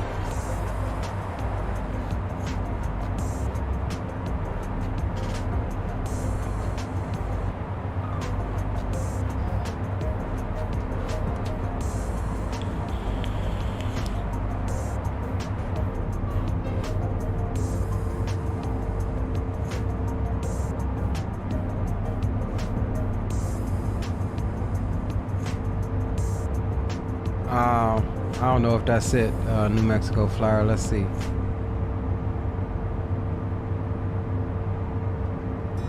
Yeah, here we go. It's Montanique. This place here, Fort de France, is the airport Green recommended. So we may do something from Fort Lauderdale down here soon. Find some scenery for it. I don't know whether I want to do it in XPlane or Microsoft.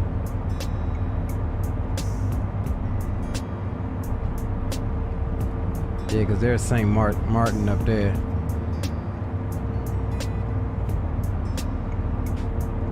Yeah, maybe do a Fort Lauderdale down there or something. That'll work.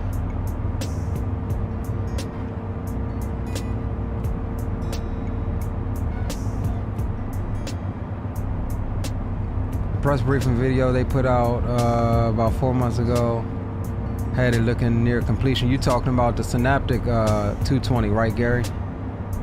Because yeah, if that's what you're talking about, sounds like a Microsoft JetBlue run. Yeah.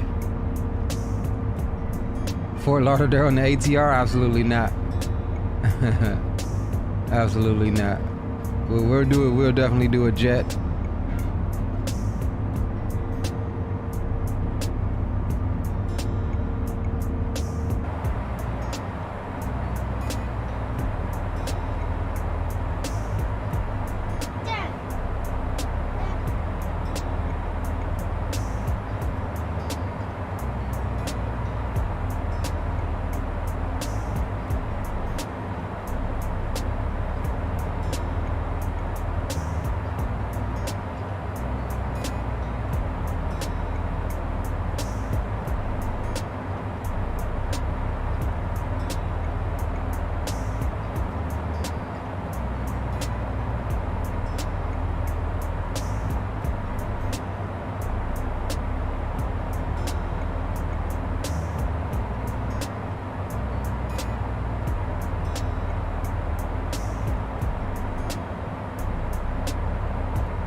Hold on a sec, boys. I got children fighting.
Alright, I'm back, boys. You know how they get.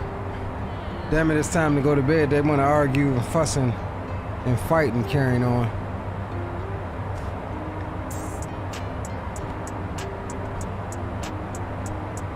But yeah,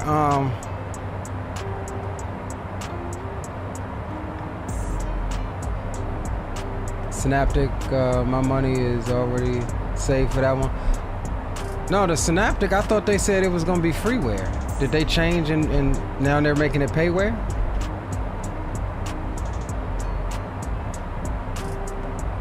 For the longest, I thought that was a freeware bird.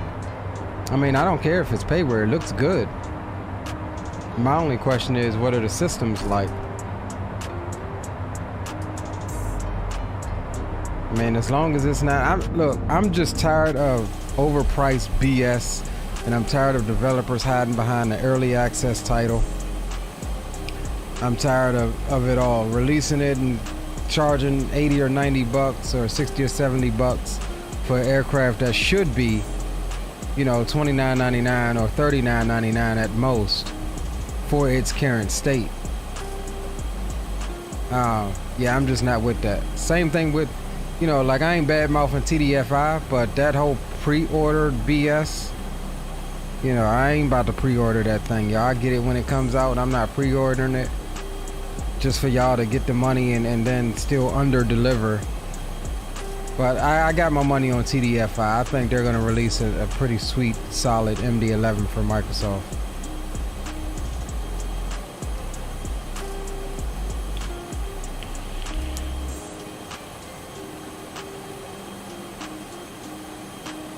Freeware and open source, yeah.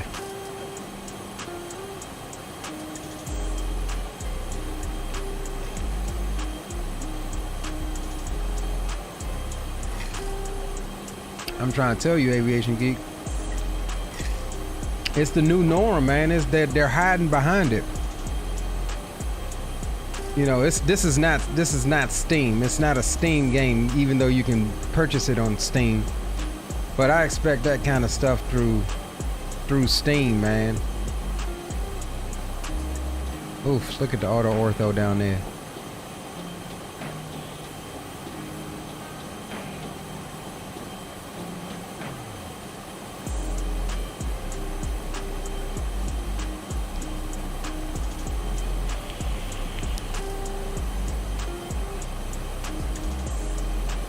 What it boils down to, though, is just greed. Everybody wants to get as much money for their product, where, you know, a lot of times the product even isn't even worth what you're charging for it.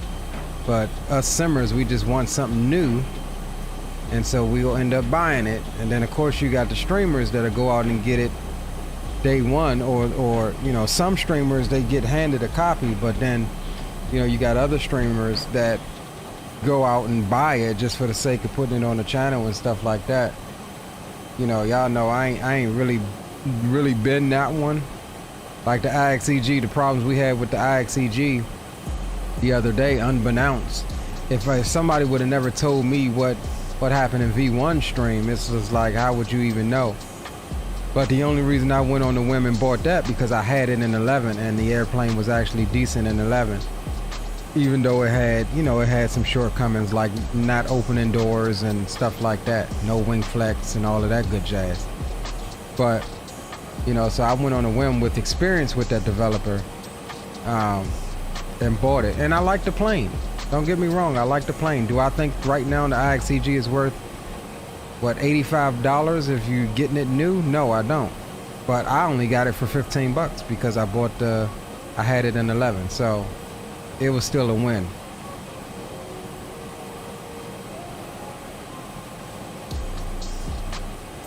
It's worse than the hogwash I had on the farm this morning.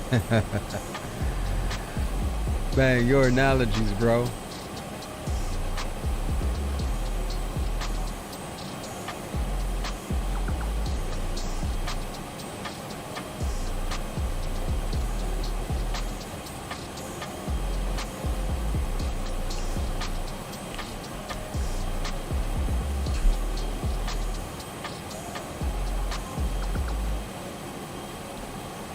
I will say this is a weird arrival coming into Colorado Springs. There are there's no constraints, and then it's just like a 90-degree crosswind turn into a left downwind. Let me check something else here. Let's jump back in right quick.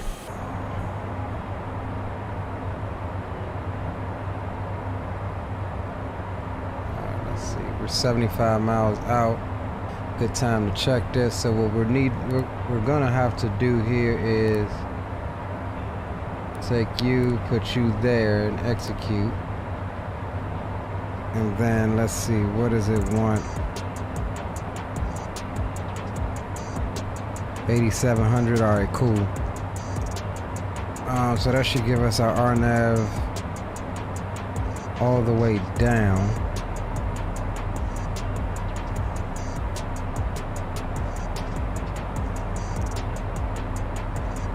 It's gonna be a short final. This is bringing us in at 7.8 nautical miles. So we'll try to be configured pretty early.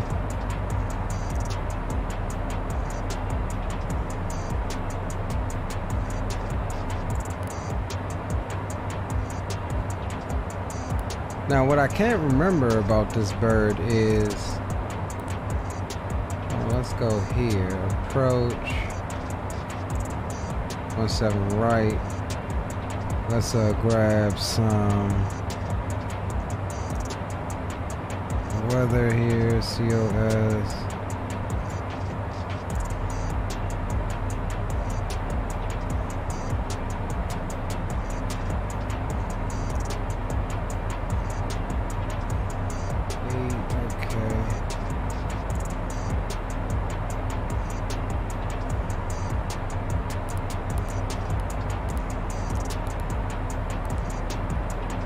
Temperature is 19.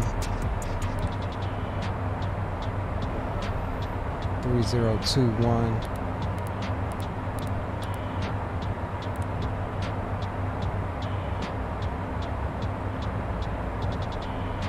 Let's see, what is runway length here?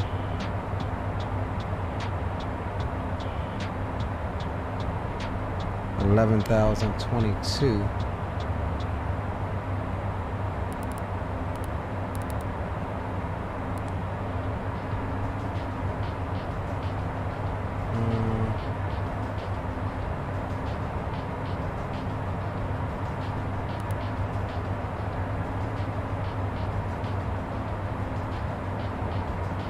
Cool. So that gives us our VREF speeds here.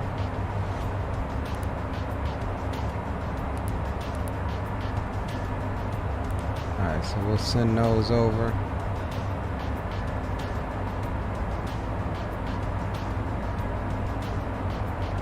Alright, so that should be good.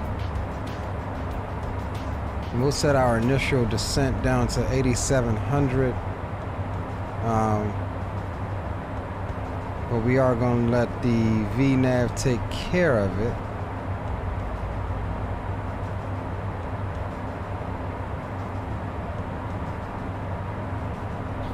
Alright, cool. Let's jump back in chat. Yo, Yusuf, what's up, brother? Welcome aboard. Aviation Geek says, aircraft plus Boeing 757 equals heavenly. Yeah, I agree.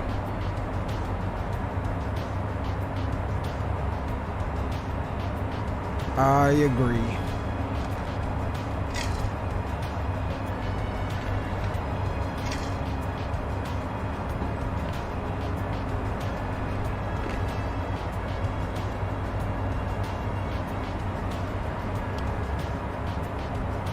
Flight level 410 equals heavenly.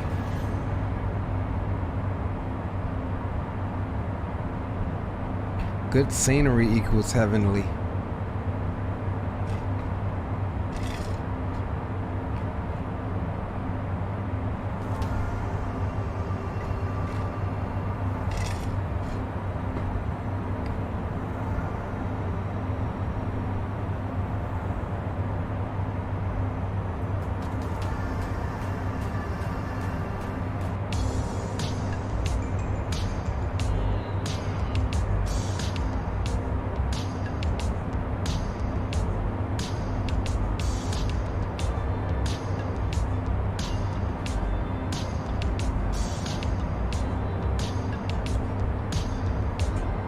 Do we have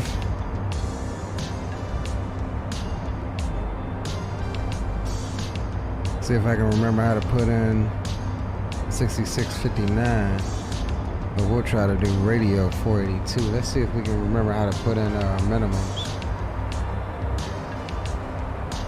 inside 50 miles. All right, let's do this. Menu.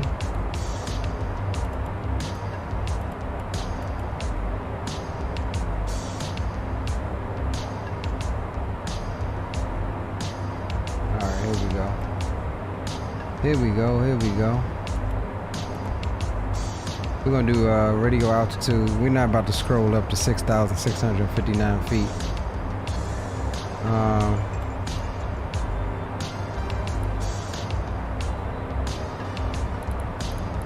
So we'll do, what is it?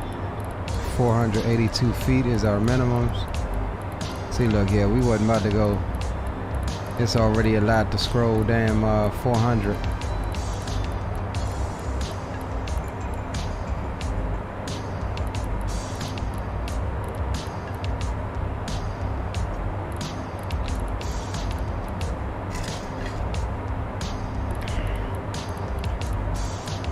God damn it, stop.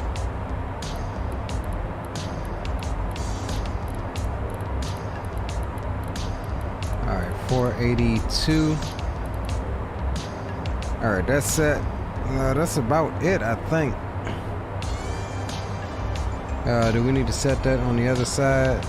No, we don't. All right, cool.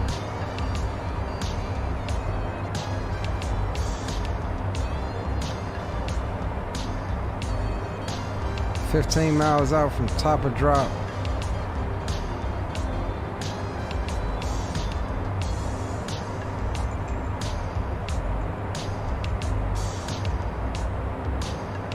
Top of descent coming to a town near Colorado Springs soon. Yes, sir.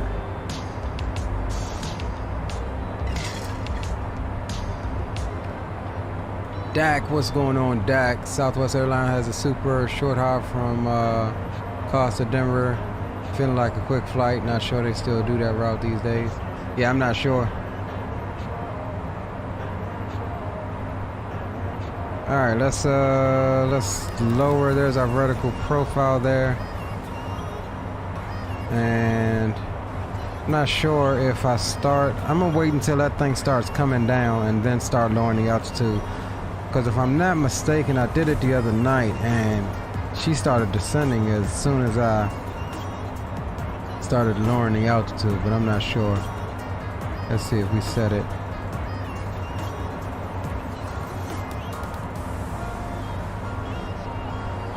Okay, we're good. Maybe it was pilot error on that flight.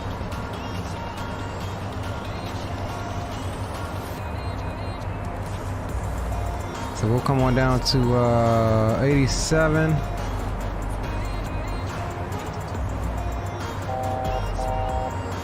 Cool. Top of descent notification there. Vertical path is popping up. Here comes our vertical path. And she should. Throttles are coming back.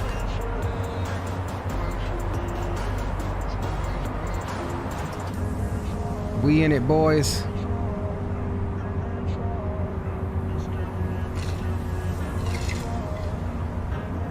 $1841 is the flight number for that route. Roger that.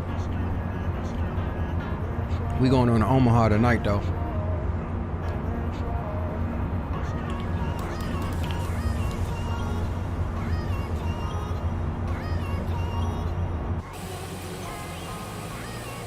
To Omaha we go.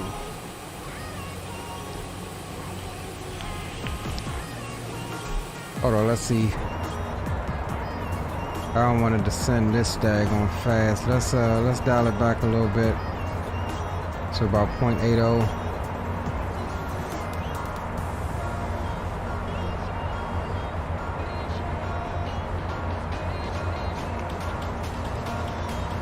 Let that speed dial down a little bit.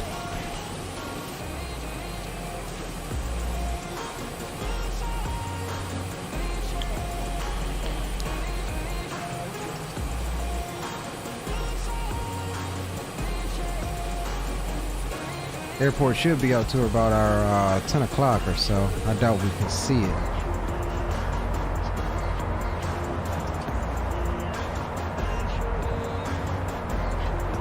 That's possibly it right there. Yeah, I think that's the airport right there, boys.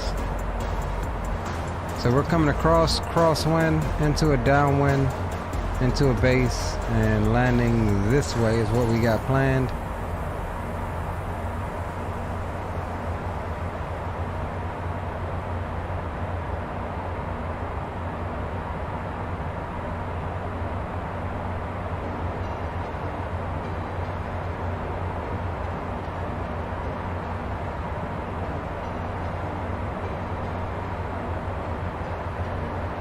We're continuing in this jet, Dak.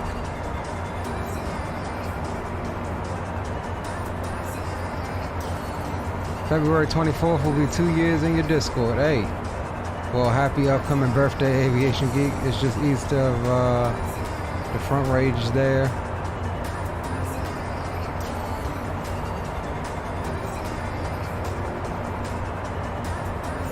All right, so our altimeter is 3021.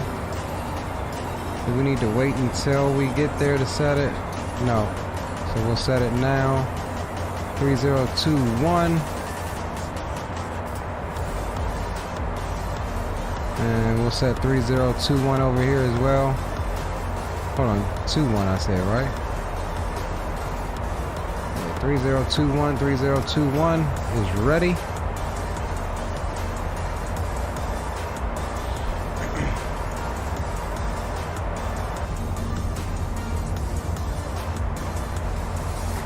Oof, look at that.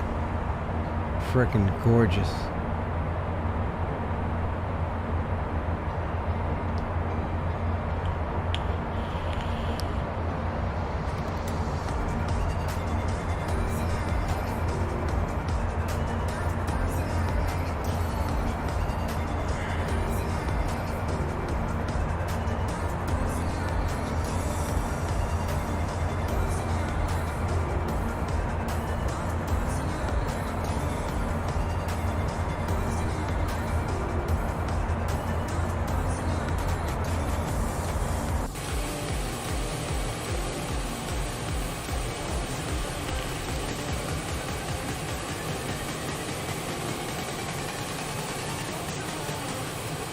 New England didn't score. They got 10. It's 17-10 right now.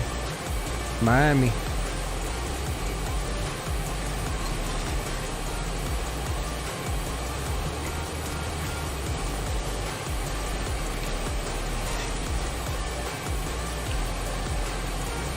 My belly button birthday is the 19th of this month. I'm old. I'm getting there too, my guy.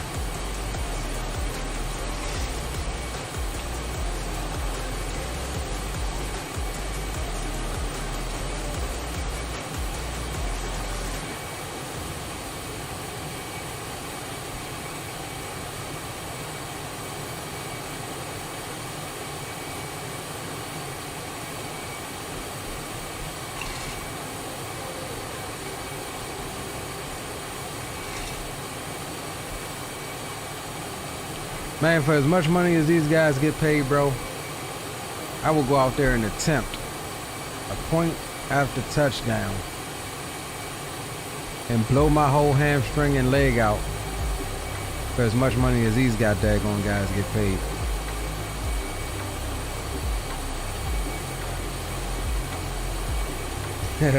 Older than all Green's cockpit lizards.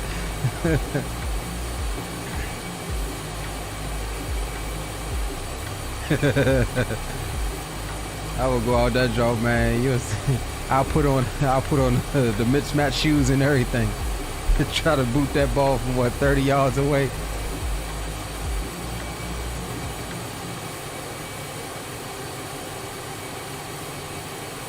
I don't know if I'm standing in anybody's pocket though. Y'all see I ain't but 130 soaking wet, 140 pounds soaking wet.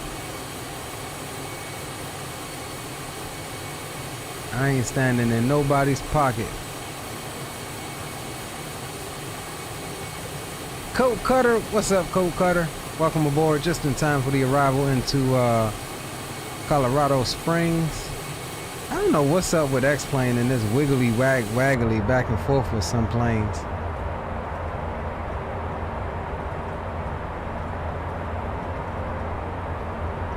And this descent profile has got us. Where's the airport at? Is that it there? Yeah, that's the airport there. This daggone, I don't know, we're gonna trust our instruments. We're gonna trust the profile here and see. We're supposed to be at 9,936 feet by the time we get to BRK. 8,700 by the next waypoint after that, so.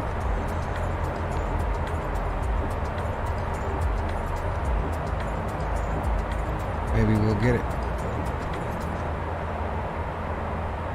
Colorado Springs traffic, NetJets 1986 is overhead Fisher at flight level 213. We're descending via the DeBerry 5 arrival, inbound for the RNAV 17 right approach, Colorado Springs.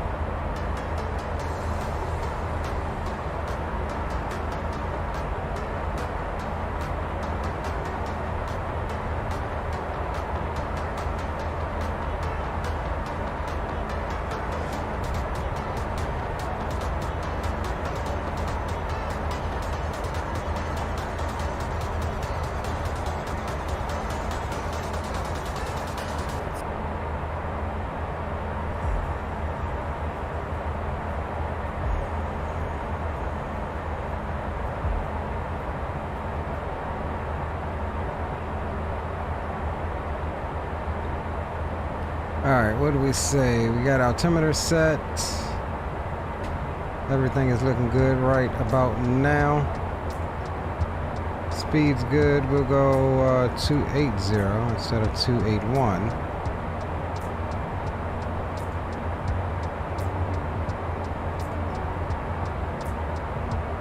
And we'll go ahead and click on over to local altimeter now. Puts us a little bit high.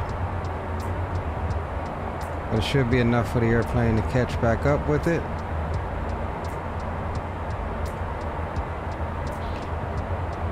Lurking and working. Hey, I know that's right, bro. We'll go there. No, no padding and tackle. Them jokers. Like Leo sticks on smoked meat for $1 million, right? Shoot, for $1 million. I don't know. I don't know, bro. I might pad up and take a hit and stand in the pocket for $1 million.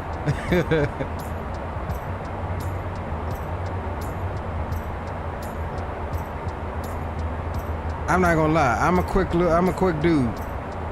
If they said, yo, you gotta go out here and complete one pass or complete one play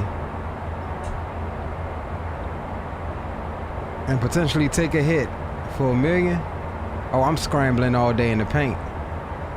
I'm coming out, I'm hitting the first daggone hole I see And you know, I know I ain't running no 4.3 or nothing, but I'm pretty quick.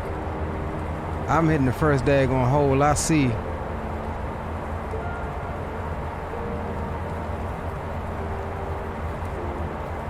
And then I'm gonna hit the baseball slide. All they say is I had to complete it. They ain't say it has to be a throwing completion. Baseball slide from the QB is a completion.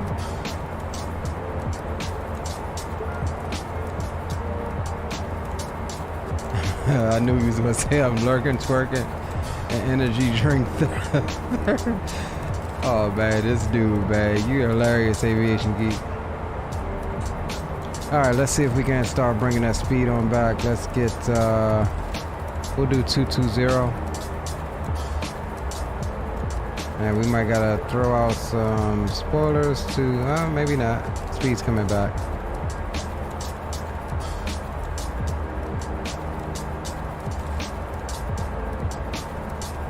I still feel like we're high, and I don't know that I like being that close, but okay.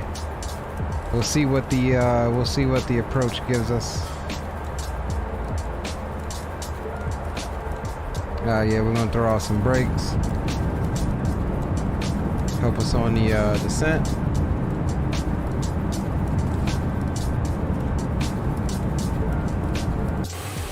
Get our last couple views as we head into Colorado Springs. Stalker, my man, what's going on? What is going on? It says looking good. Hope all is well. Dropping in with the like. Take care. Appreciate you, my guy. Definitely appreciate you. Could have said something else. Better I didn't. What is the next waypoint? Our next waypoint is going to be BRK, Bravo Romeo Kilo.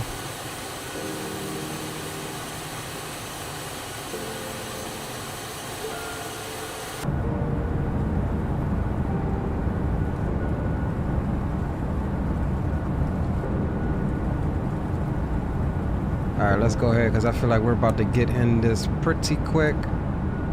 We'll get our lights and stuff on. And we'll bring speed on down to 180.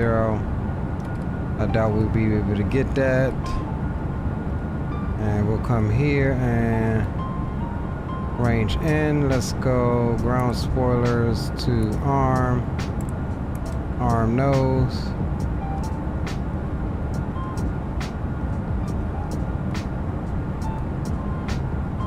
Yes, we are slightly high on the profile here.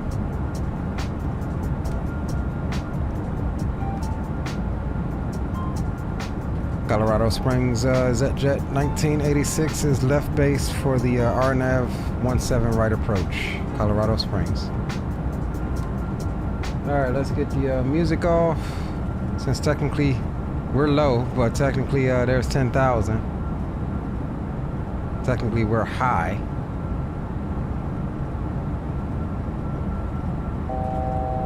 And we'll bring that altitude on down to, where was it? 66.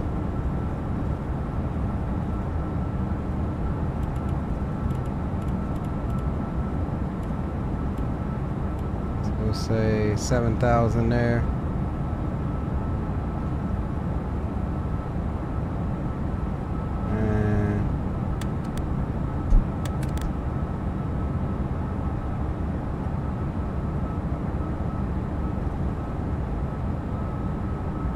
What is my airplane doing?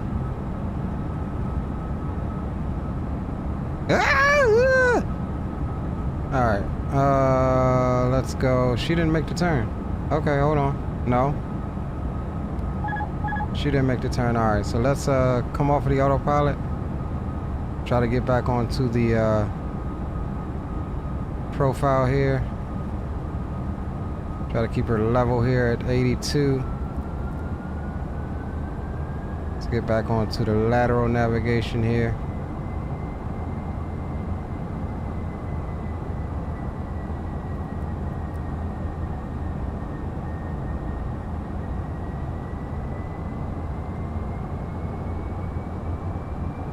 See if we can make contact with the runway in a good way, visually.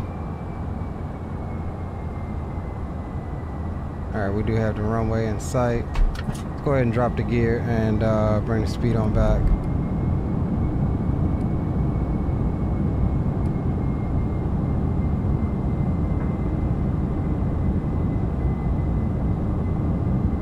Alright, we do have the runway in sight.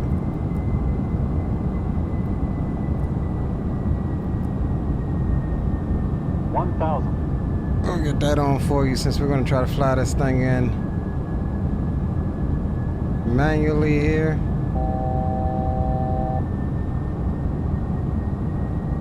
I forgot what our oh, it was like 120 something, wasn't it?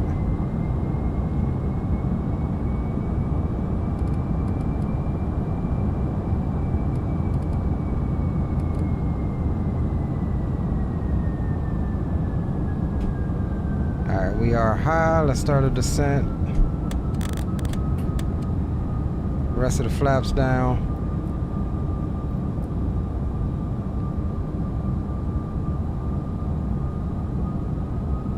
Colorado Springs BizJet 1986 final for 17 right approach, Colorado Springs.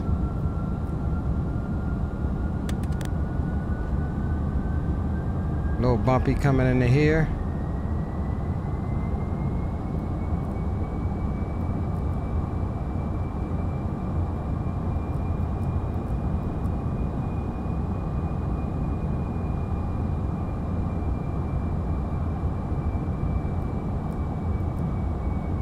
Ooh, she is a little bumpy. Approaching minimums.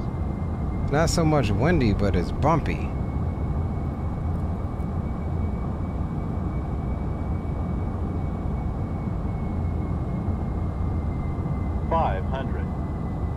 Minimums. Alright, continue.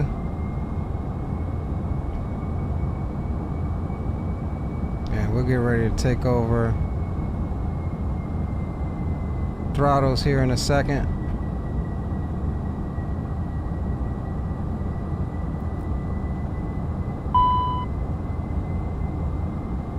Oh, we almost messed up there. Alright, we have the throttles. Oh! Woo! Reset that just in case we need to go around. Alright, let's get her back. We're 100. Messed that approach up. 50. 40. 30. She's definitely wanting to float. 20.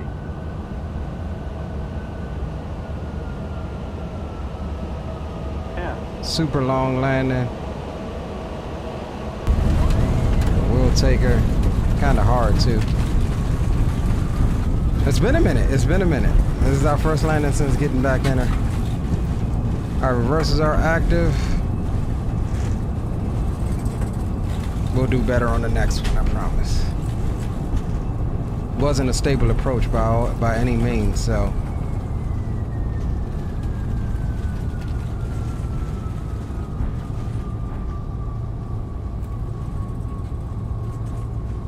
Alright, so we'll exit stage right here.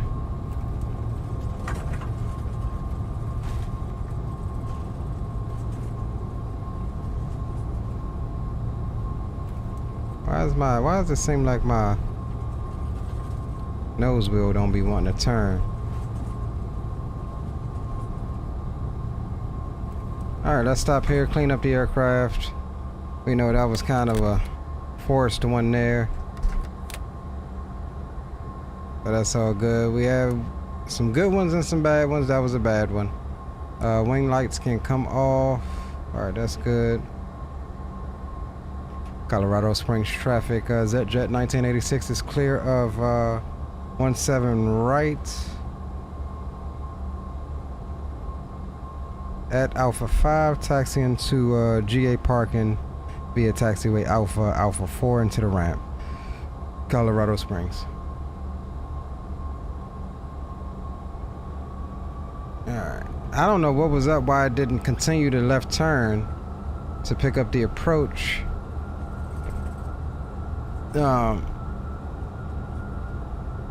Oh, you know what? No, you shouldn't. You don't have to arm the approach on a RNAV. You just use the vertical nav. Yeah, she should have turned left on that.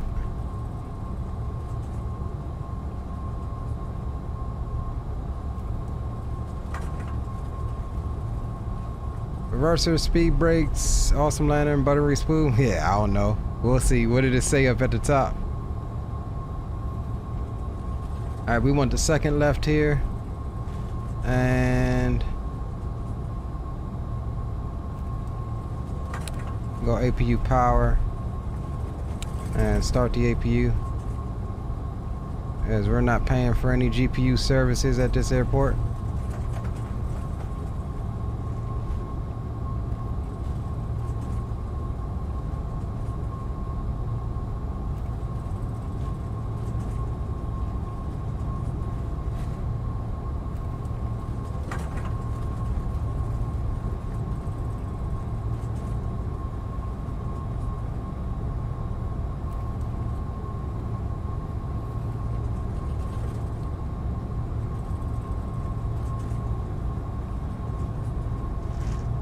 We got us a little.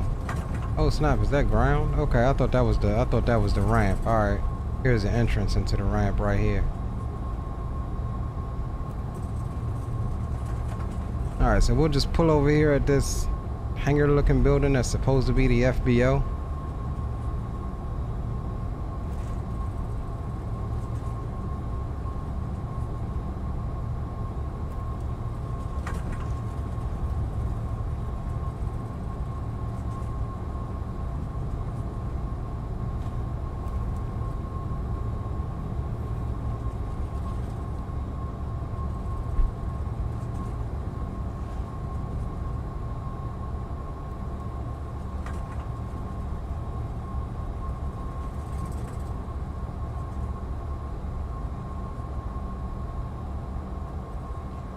Alright, we'll stop her here.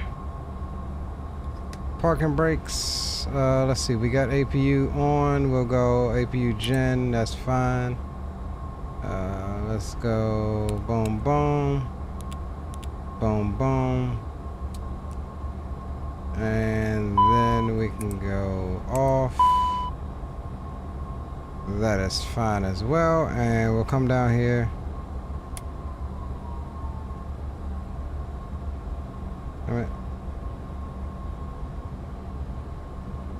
Why can't I get my...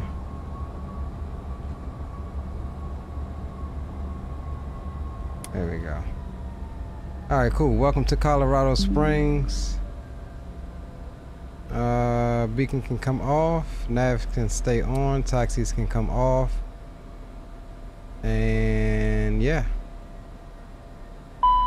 So there we have it, boys.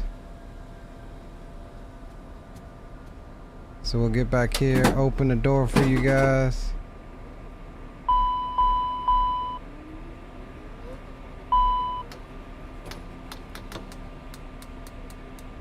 Alright, cool. Let everybody out. We gotta disarm those spoilers there inside.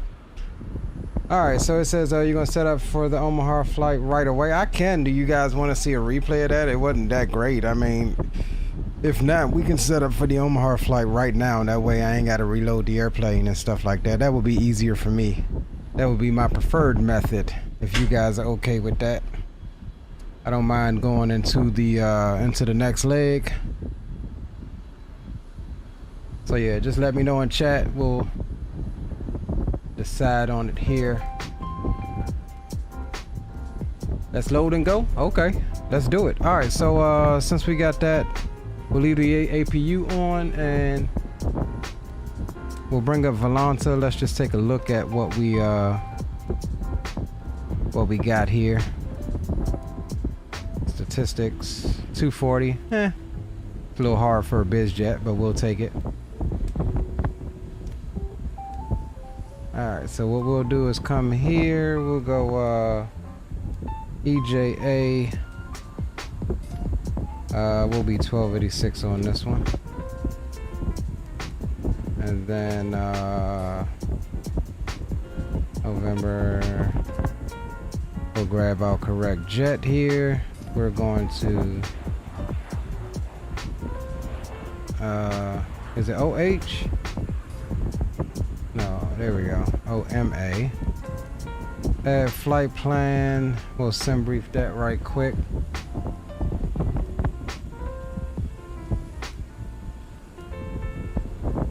Oh, alright. Cool, we'll generate that.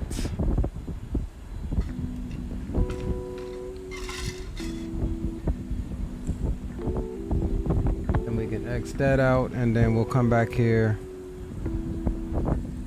Import. Let's pre-file it right quick.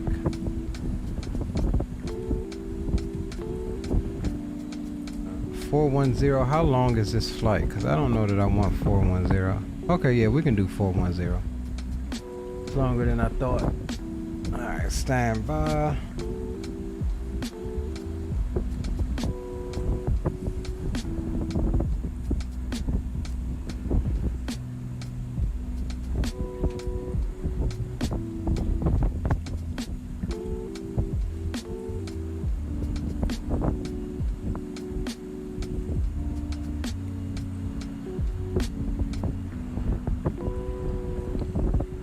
Hour and a half roughly, yeah. And we'll have to win at our backs too. That wasn't really a long, that was longer than, the first leg was longer than this one. I mean longer, yeah, than the one we're about to do. And it's it was still pretty short. We had a good little ground speed going. Alright, that's pre-filed. What else do I need? Let's minimize that right quick. We'll come here, unload this flight, import the next flight to Omaha. That is done, and let's update you guys here.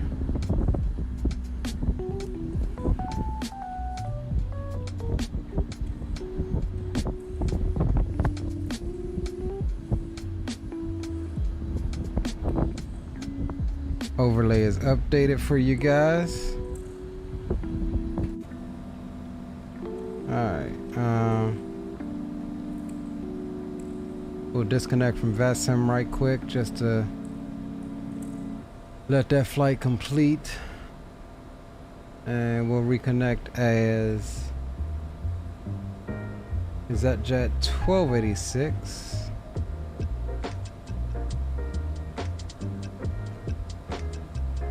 And we'll go select our profile here.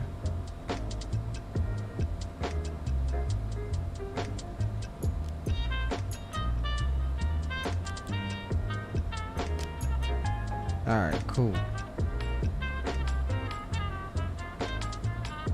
Alright, let's see how much fuel do we have. We got 3160 on board. Let's see what it's calling for.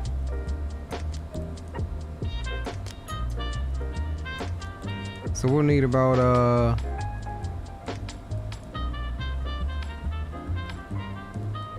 2,000 poundish. Alright.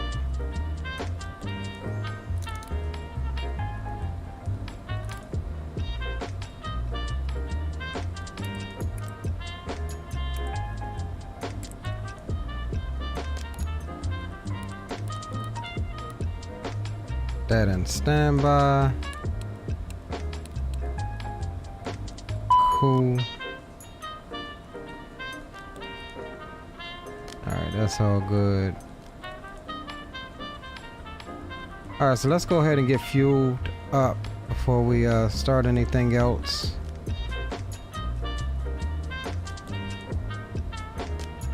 And let me go to my calculations here.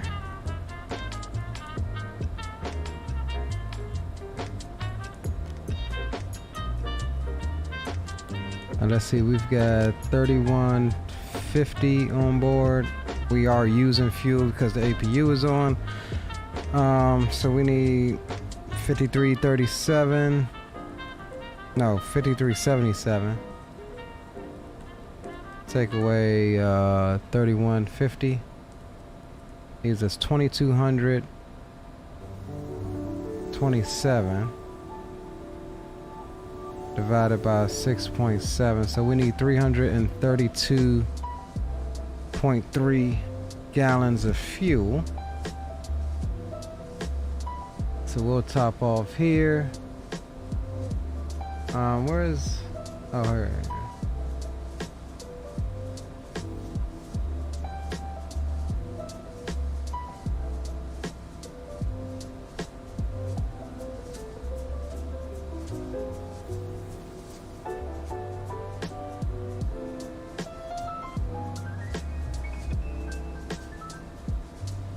All right, let's go ahead. Let's not forget this time to open both of the what's the names. So we'll slide this. We'll slide that there so you guys can see it. All right, so what did we say? We need 332. We'll do 333 on a preset. Top off on the fuelage.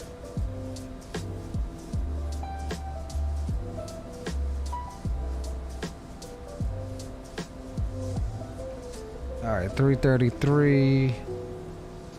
We'll enter that. Fuel panel can come on. We'll open both wing tanks. And that should get us started here. Yeah, both of the wing tanks are open. And we'll start flowing the fuel.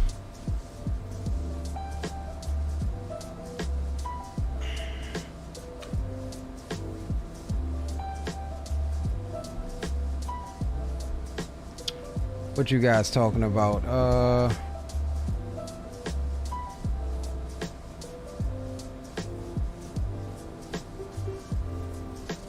24/7. Yeah, I still got the game on over here. 24/17. Yeah, Miami is trying to close this one out. My calculations say we go to Omaha, we go to Miami for a layover. Yo, what's up, Anthony? Welcome aboard. I see you flying for real with XPlane. Don't come for me, man. Don't come for me or my sims. Look, I refuse to be grounded. Alright, if one sim ain't working properly, I go to the other one. Within reason, because you couldn't pay me enough to get me over into prepared.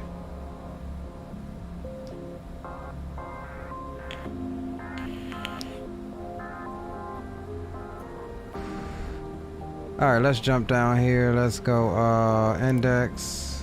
We shouldn't have to do any pause in it, or do we? I guess so, huh? COS. We'll populate that. We'll come over here. We'll go KCOS to KOMA.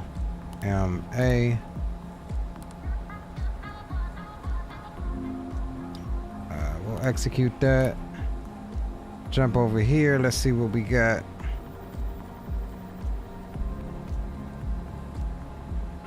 Alright, so no departure here. We'll be departing.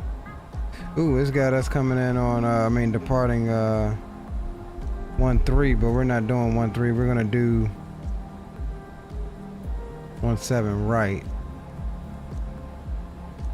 So let's change that up right quick.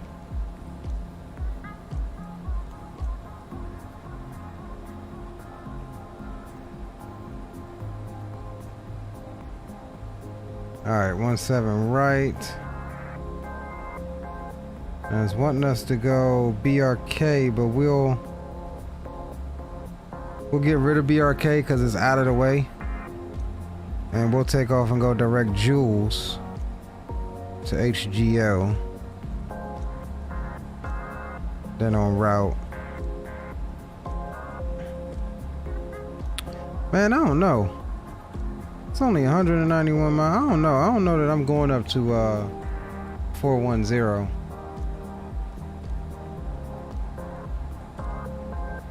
I don't know.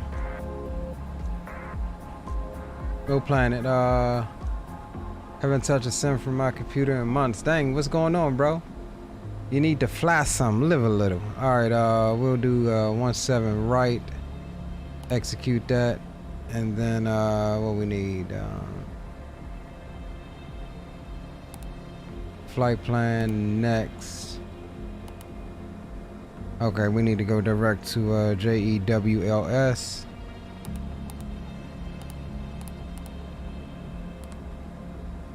Alright, HGO.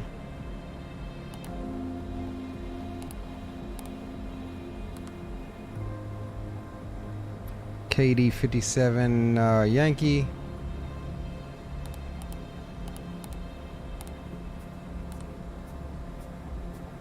And then GRI is going to be our transition.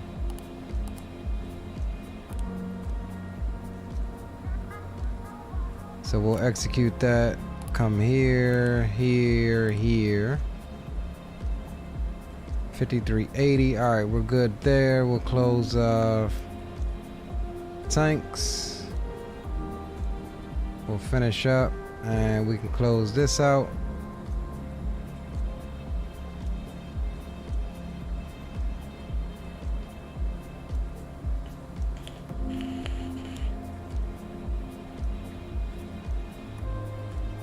Suspecting us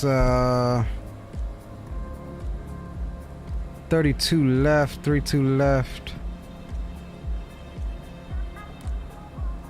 GRI for 32 left. Let's check out our approach here. ILS 32 left. Let's see what different transitions we have.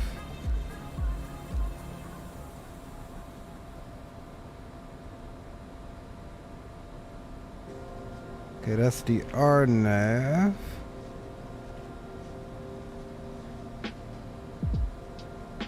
OVR. Alright, so we'll do final. It's not a good transition other than that. We'll add that. So we'll keep it on vectors. Execute. That's fine. Let's come back here and get rid of that discontinuity. Execute. We'll leave those vectors in. Alright, so that looks good. We'll come over to perf. Jump on perf init. We're gonna say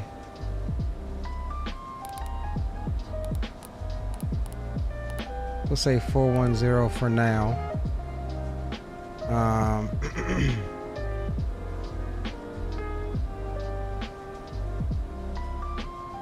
Fuel we have on board 5380.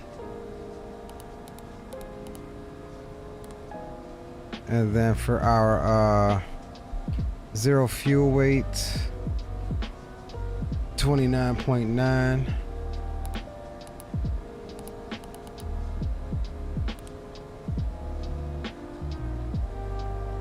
Miami, stop him here.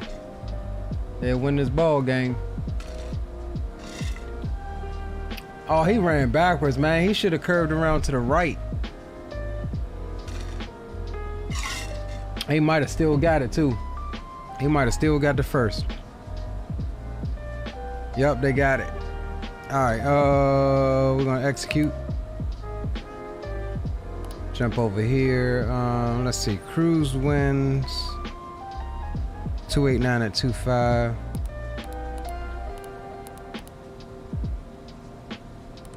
We ain't gonna worry about the climb winds. We'll come over here. What they call them, 300 pounds for taxi fuel? Probably not even that. Yeah, 300 pounds. I guess that's standard for this bird. Execute.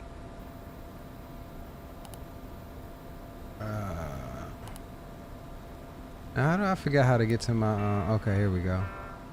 All right, take off. What's the temperature here? That METAR COS 18.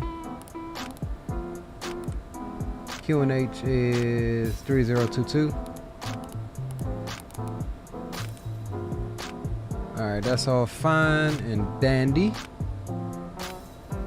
Next page. We'll run with the same CG, that's fine. Let's see, 25. Alright, we'll do 25. That's a good middle ground. 121, 125, and 132 are our speeds. We'll send it over. And there we have it. We'll bug up to, we'll say about 19,000 initially.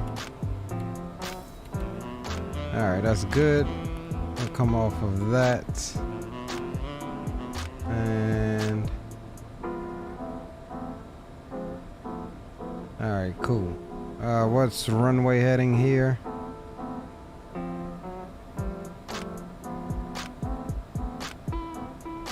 (172).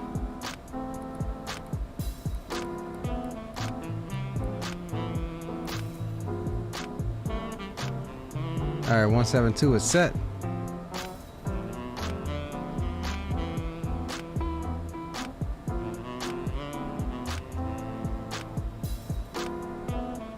All right, let me let's see here. Legs, okay, jewels. All right, cool.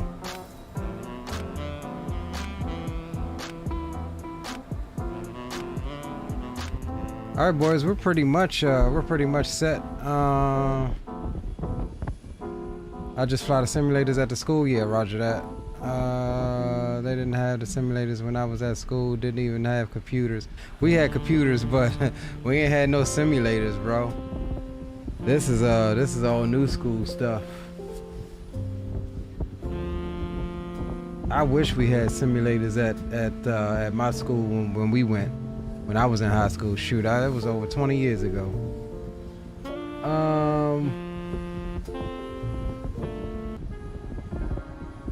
Alright. New England can't win now. Yeah, you're right. 24-17.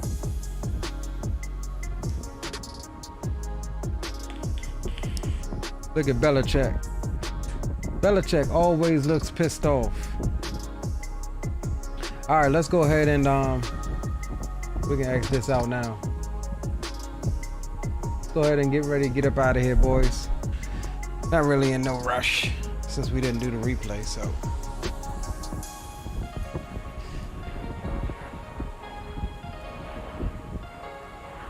All right, let's pause the music and let's get the aircraft buttoned up here.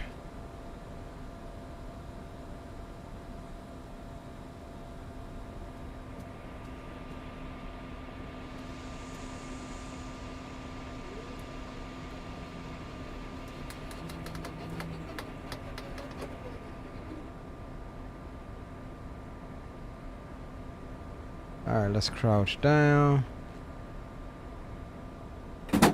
Locked. All right, door is secure. Come back up to the front, sit down. Let's re-enable X camera and our default, our track IR profile. All right, cool. So I think everything else is set. Yeah, we're looking good there. All right, so we can just go ahead and pretty much start up, right, boys? We can just go ahead and start up. Then we got APU bleeds on, yes. All right, that's all good. Seatbelt signs, no smoking is on. All right, let's go ahead and roll on one. Two, I mean. And we have N2 rotation.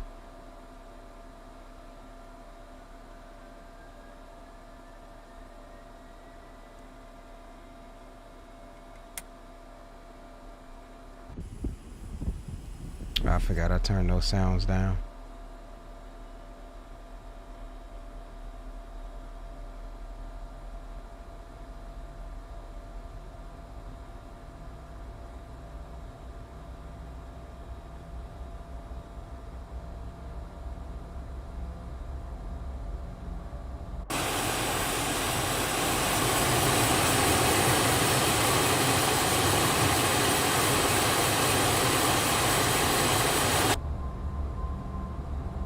Alright, let's roll on engine number 1.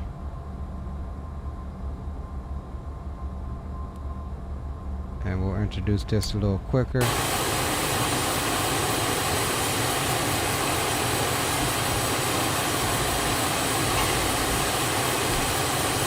And we did forget to beacon light on.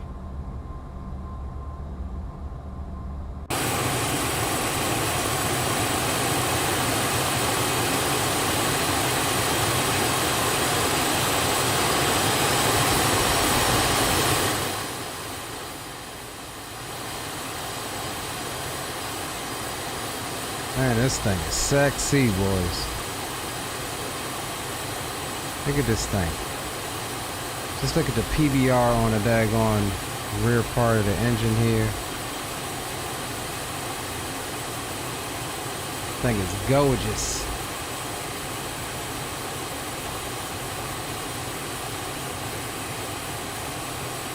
Gorgeous, gorgeous. Alright, let's come back inside. We've got good start, ignition can come off. We'll come up top here. Gens can come on, APU gen can come off. And we'll go, APU can be stopped. APU power. And we'll come over here. Why is my dad going? Oh, that's why. I'm all tangled up here. So we'll go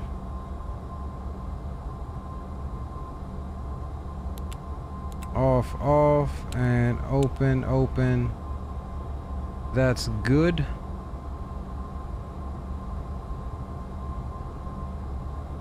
So it looks like everything on the overhead is set, and yeah, we'll go ahead and come down here. Set flaps 20. That's fine.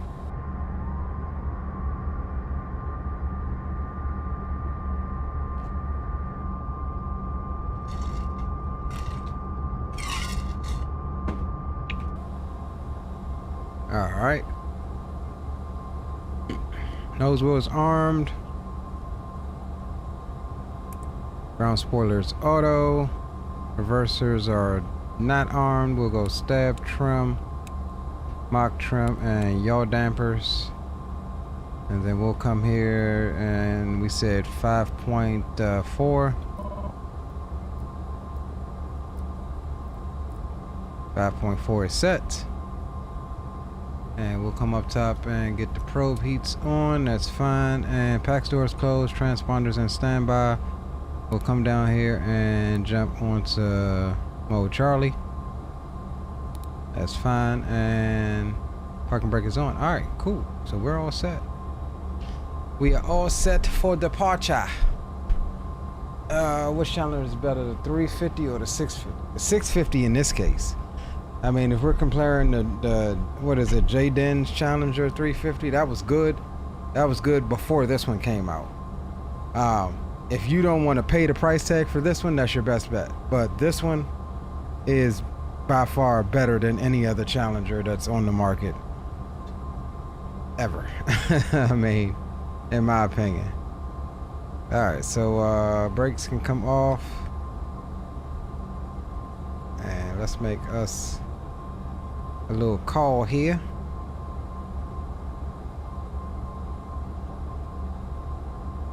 We'll taxi down via. Ooh, looks like we're gonna have a little. If we want full length, we'll have to cross our runway. Yeah, we'll do an intersection departure. It's 11,000 foot runway. Colorado Springs traffic. BizJet 1286 will be taxiing from the west general aviation parking to runway 17 right via taxiways Alpha 4 Alpha down to Alpha 1, and we'll make an intersection departure at Alpha 1, Colorado Springs. Alright, cool. So brakes are off. Alright, let's go, boys. Second leg is up. Brake check. Brakes are good. .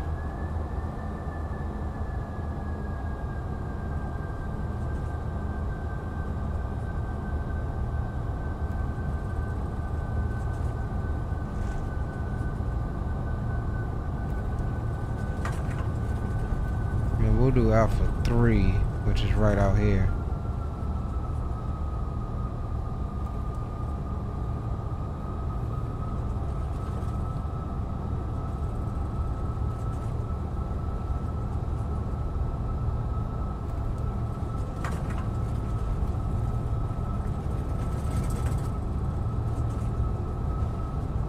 See, this thing, it's like, once you get going, you gotta kind of tap the brakes. It's like, almost like the steering. I don't know what it is. I don't know what it is.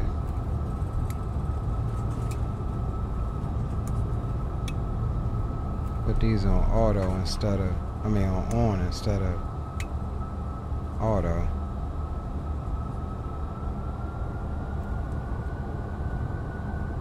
And nose wheel steering is on.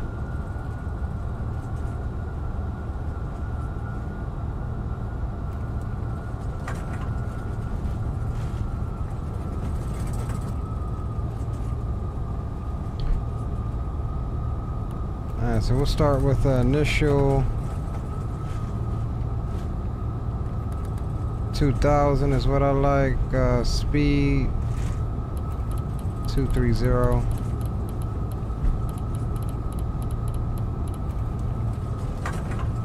Alright, cool.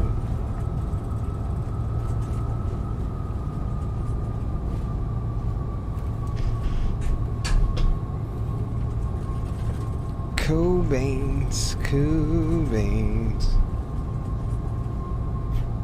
Going over to Omaha now. We do have Vertical Sim's XPlane 12 version of Omaha installed. Now I've been having problem with Vertical Sim sceneries in 12, so we'll see.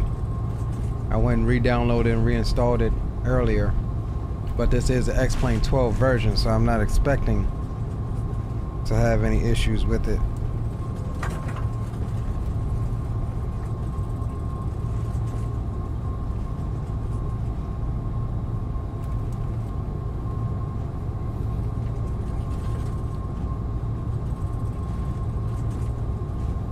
Yeah, we'll do the intersection departure.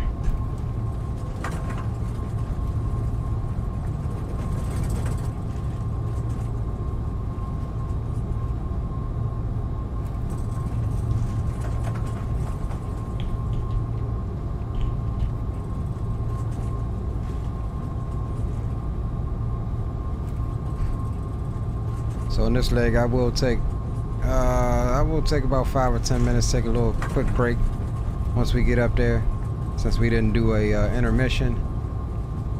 Stretch the old thigh muscles.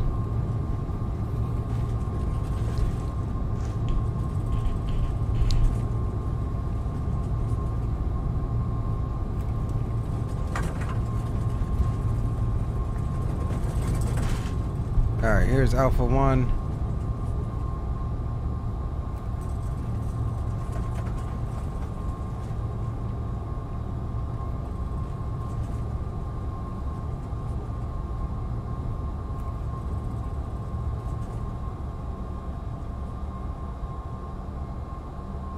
Alright, cool.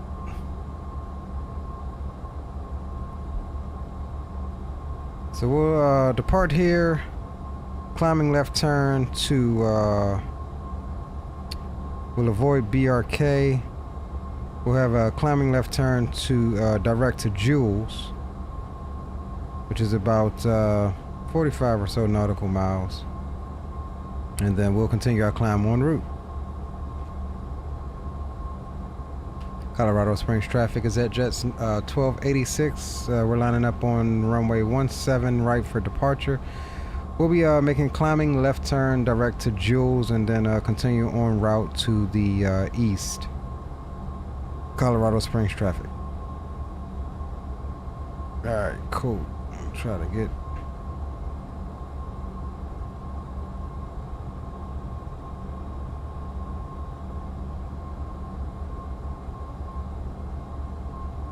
Trying to get my tablet back lined up here. Alright, boys. Toga's in chat if you got them. Final approach is clear. We'll get The pulse is on. Wing inspection, anti-collision. Seatbelt signs are on, emergency lights are armed. And we're pretty much good to go. Trim is set 5.4 and flaps are indicating 20. That's fine. We'll arm the reversers and transponder is transpondering. Alright, let's go.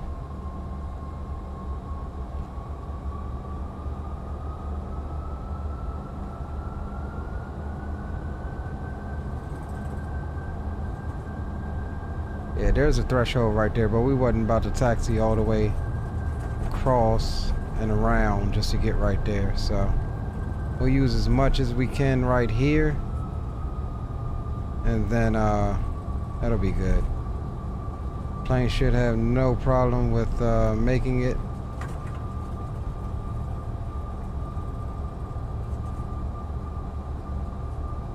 Wind is going to be directly in our face here.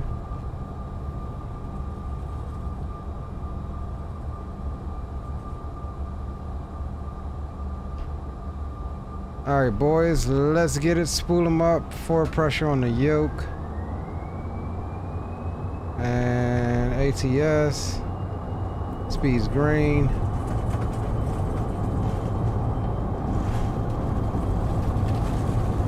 Airspeed is alive.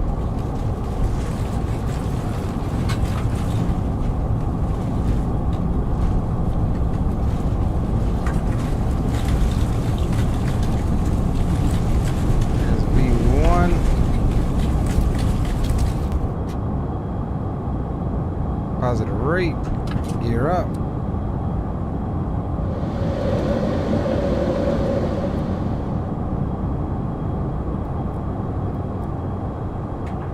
And we shall, autopilot's engaged. We'll go nav. Or actually, we're probably gonna wanna go,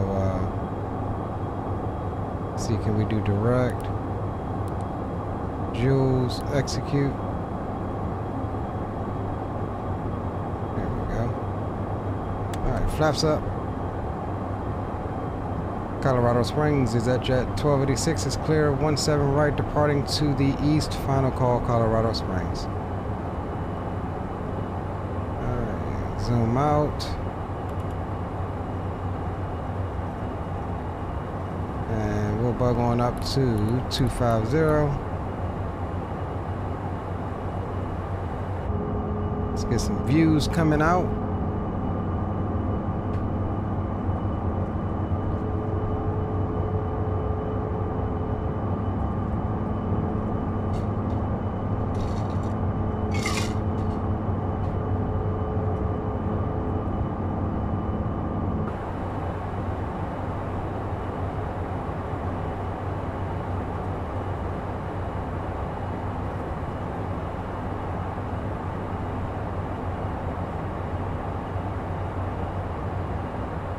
Alright boys, we looking good.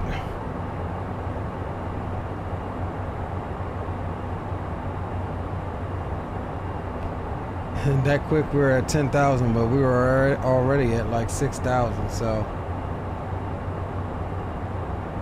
we'll get some tunes back on. We'll go over to some Paris Heller, why don't we?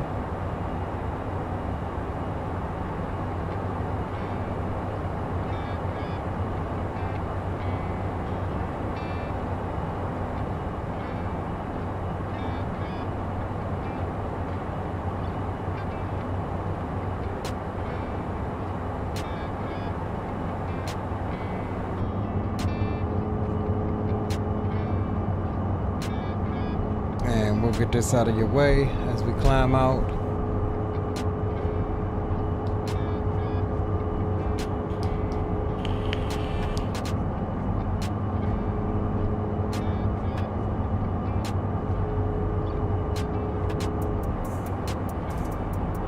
I love the little hum of the engines on this thing. Sounds more CRJ-ish than any of the CRJs we have currently in the sim.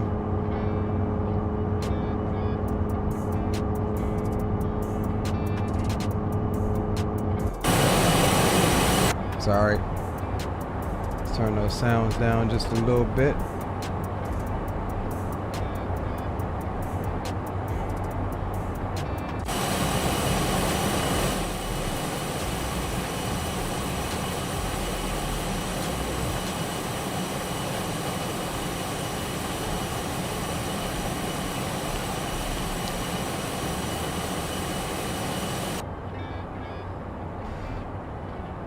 Alright, we'll bug on up to 280. And we'll go landing lights off. Wing inspection can come off. That's good. And we'll bug up to our final cruise 410. We may change that. I don't know. We'll see how we're looking.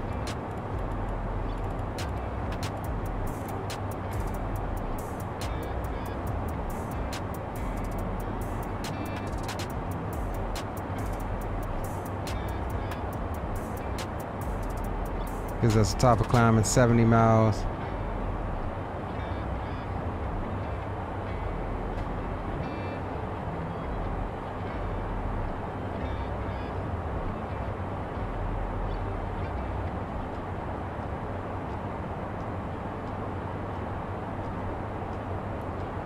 Sync up the heading.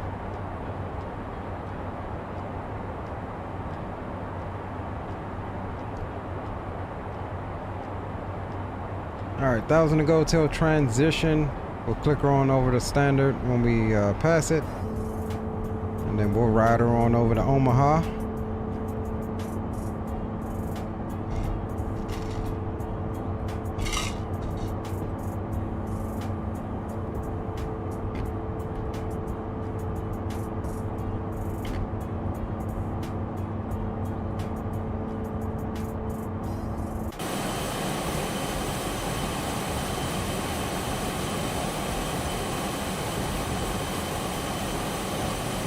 Oof, she is gorgeous. Alright, there's 18,000.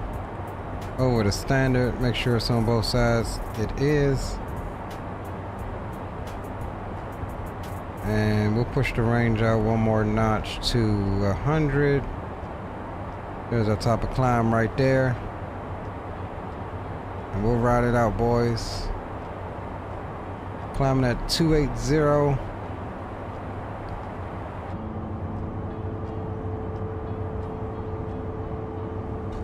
Nice, gentle, efficient climb.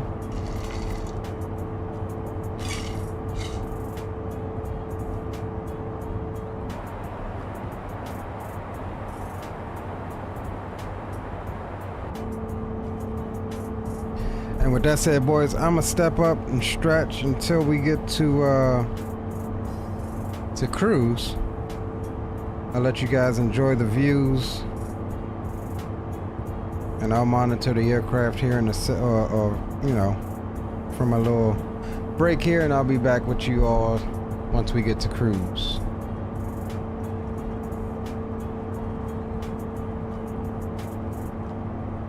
She is gorgeous, though.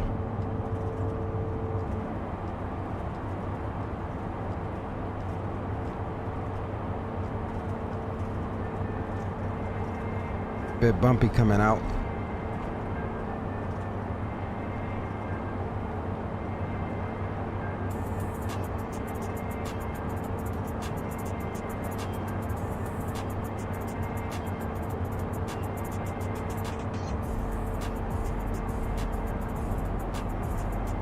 Yeah, to be honest, you definitely cannot beat this aircraft. This aircraft is for the win-win.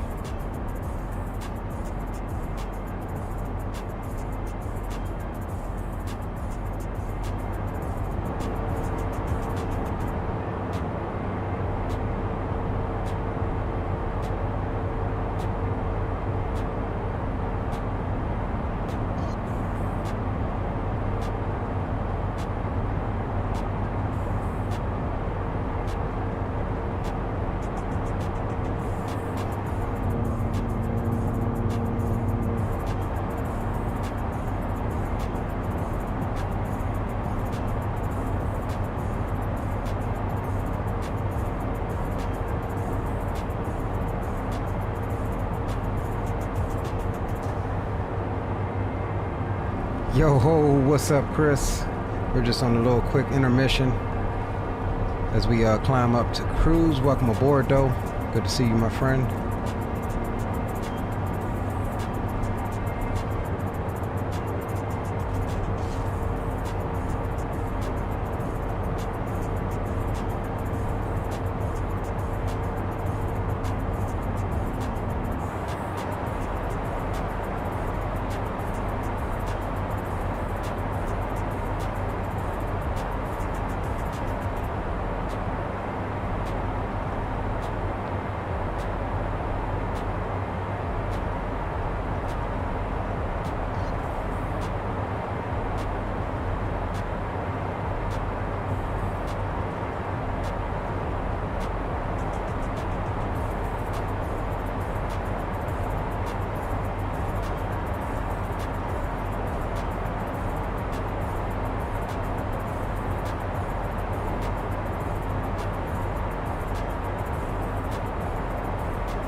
All right, boys, we have reached our cruise altitude. We'll be back on cam momentarily. As soon as I finish up with this phone call, I'll be back on with you guys.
Alright, boys, I'm back.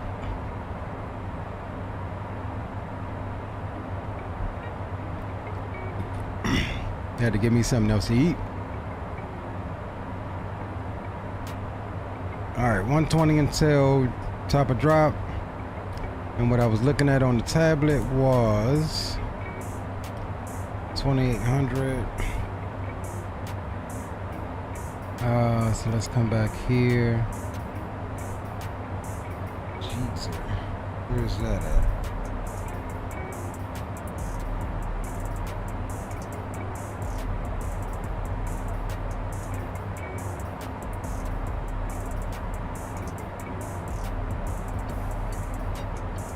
Okay, so we're gonna go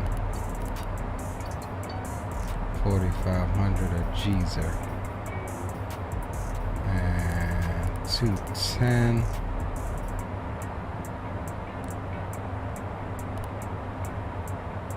All right, cool.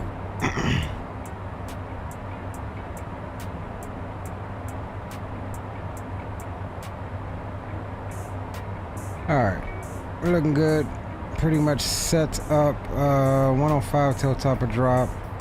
And what we can do now is come here, preset our ILS stuff here. Course is going to be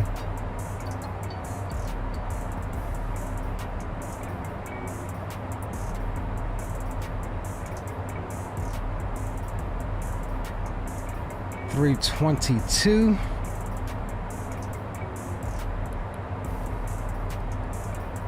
Alright, so we'll go 322 here on the course. Alright, that's good. We'll get the frequency through the FMS. We'll X that side out. Let's jump over to the first officer side. Come here. And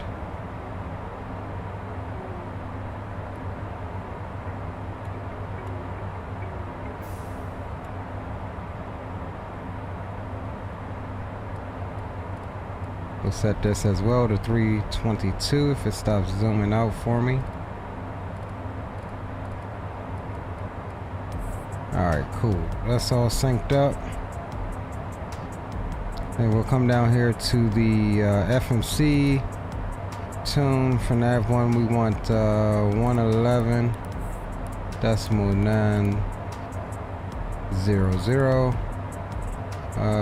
Okay, we need 2 decimals there. Alright, cool. Put that in nav2 as well. And that should be, yep, that's reflected there. Loc 1 and Loc 2 over there. That's fine. Let's see, what are our minimums? Our minimums are going to be 1181.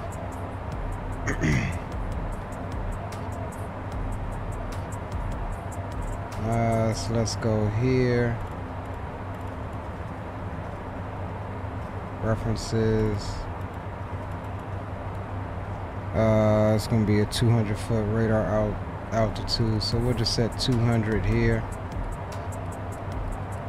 to avoid us having to scroll all the way to 1181.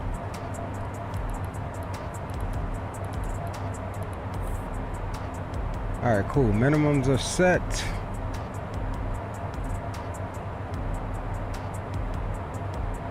So that's good. We're good to go there. Everything else is looking good, and we're 81 out from top of drop.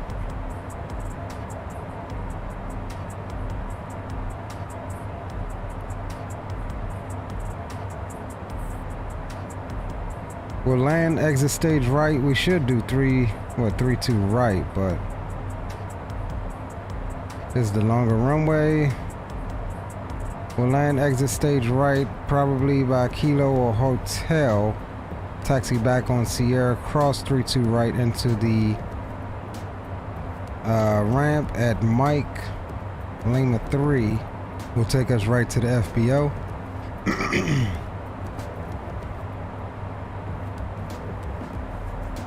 And If we have to initiate a go around, it'll be a climbing right turn to 18 or 18, climb to 1800, and then a climbing right turn to 3000. Direct OVR, VOR, and hold, which we'll just climb up to 3000 and self vector ourselves back.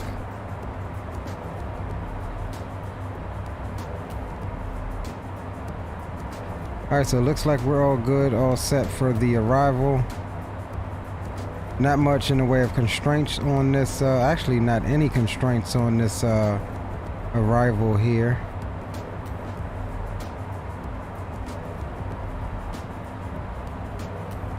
Any hard constraints, that is.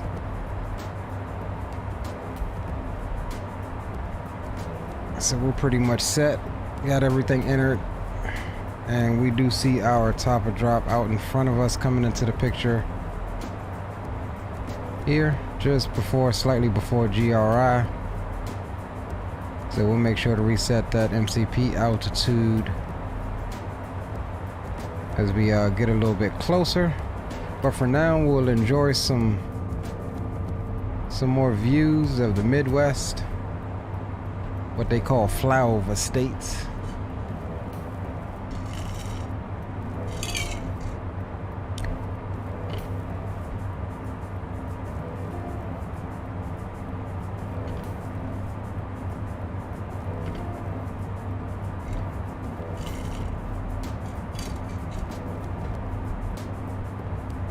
Looks like we might finish up on time tonight.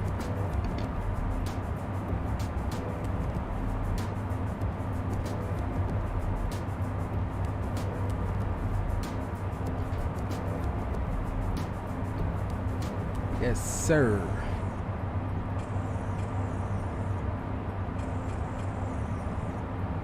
So I've been in the process of switching browsers. I was using Google Chrome, but for some reason Chrome wasn't giving me 1440 on YouTube the other night, and I'm just like, I don't understand why. But my son put me onto this Opera GX browser, and I have to say, this daggone browser is for the win-win. It's built for gamers, built to reduce usage, CPU usage, and RAM, and all of that good stuff, and will actually handle most of that as well. So if you got a website just sitting there not doing nothing, it'll pretty much shut off all of the network activity to it, and RAM usage, so that you get all your performance in your game. And it's definitely a clean look.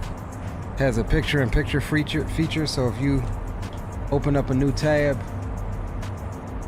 to do something else, say you're watching YouTube or something, it'll automatically snap to a picture-in-picture type deal, so you can keep watching your video while you browse around, do whatever you gotta do. It's pretty cool.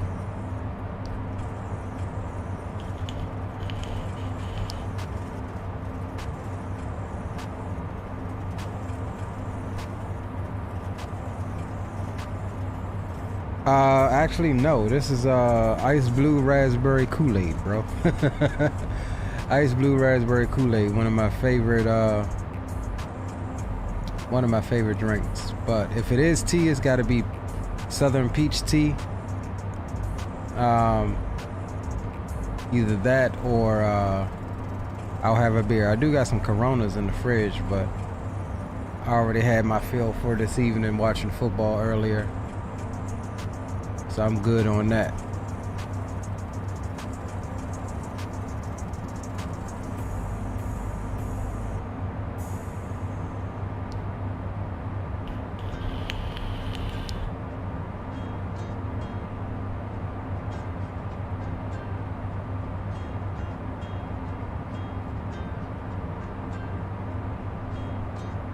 Grape, yeah, grape isn't bad. That comes in at like number 3 for me.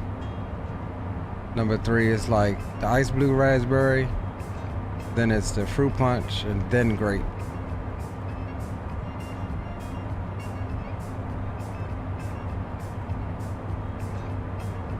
Yeah, I don't mind it at all. We got a bunch of kids, so it's like, man, they go through freaking drinks like they change underwear.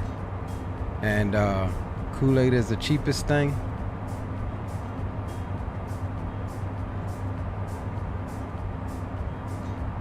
Yeah, Opera GX, that's what my son put me on to. I've been loving it so far.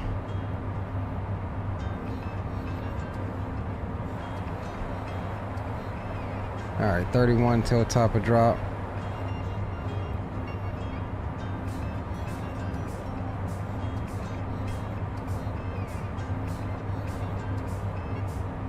Purple flavor was always it, yeah.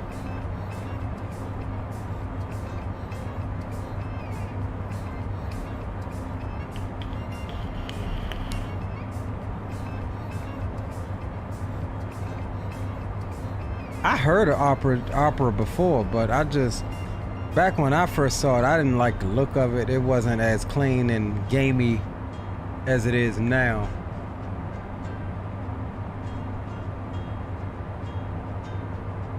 At all.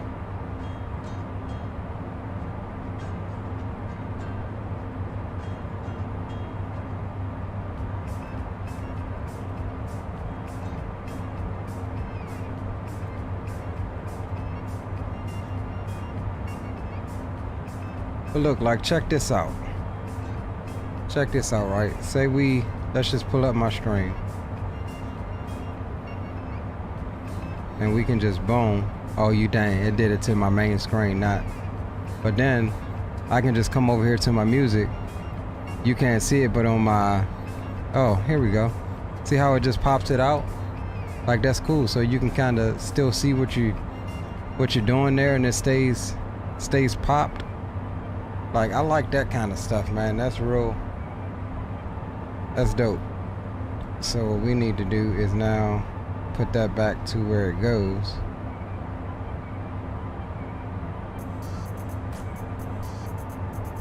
And move you back up there.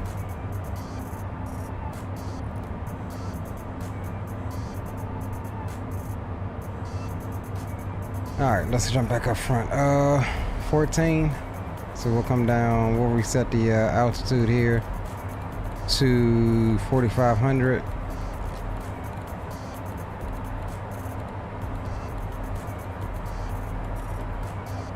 Alright, and what's the altimeter here?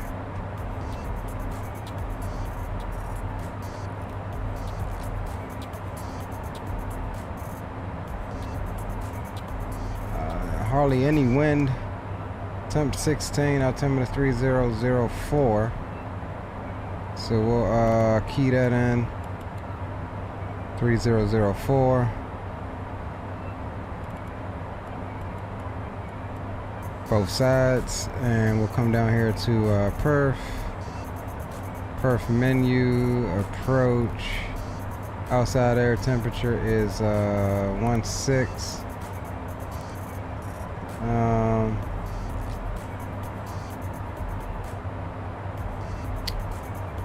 It's saying 00. There's like no wind right now. Let's see what this says. Yeah, that's correct. There is no wind.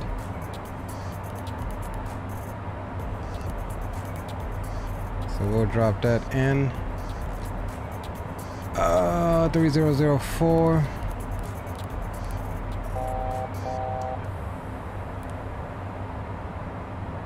And we should be good. We're on VNAV. It should start the descent for us. There it is.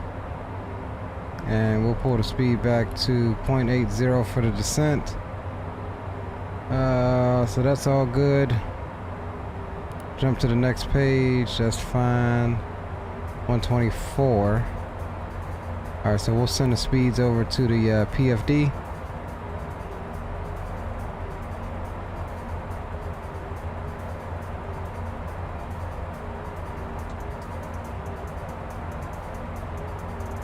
Alright, boys, we are on our descent into Omaha.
Man, I wish we can get a daggone good military turboprop like a C-130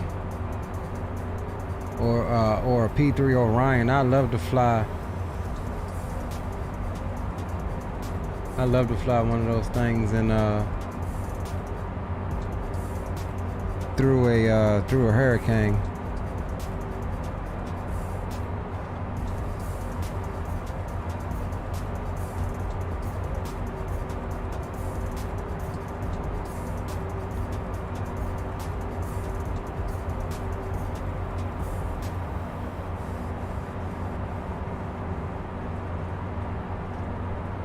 Captain Sim's C-130 was good back in its day, but man, that crap they got released now. Like they're in the damn hurricane right now, bro.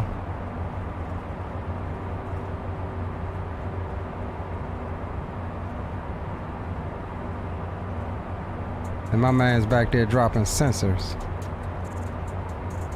into the daggone hurricane.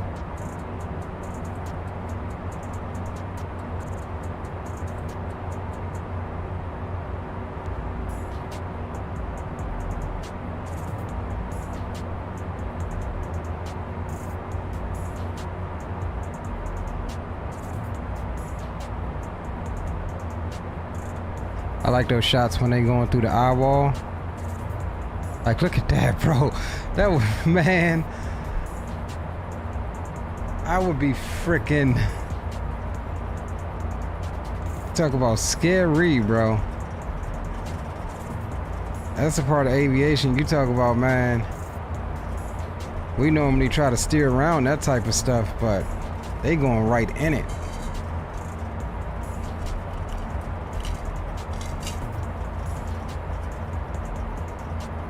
But that's what we need, a good daggone plane to do some work like that in the sim. Especially as good as the weather and stuff is getting in both sims.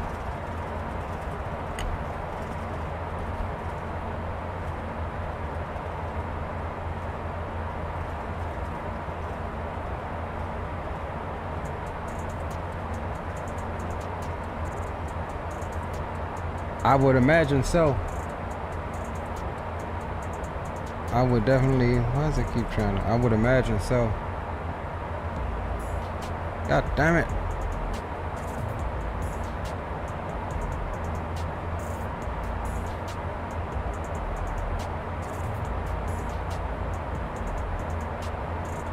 I would imagine they have to get some sort of hazard pay.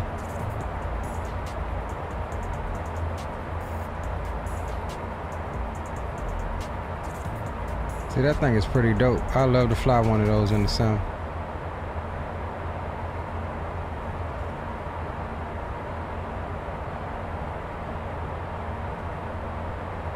They had some other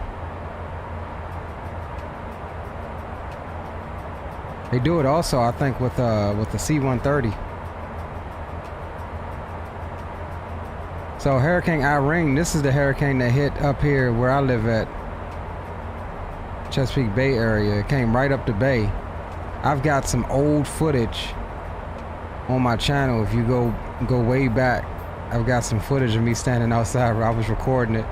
Freaking power lines were sparking. But yeah, Hurricane Irene, I remember that.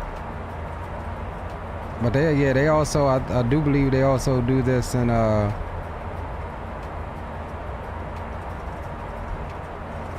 C-130. Where is that?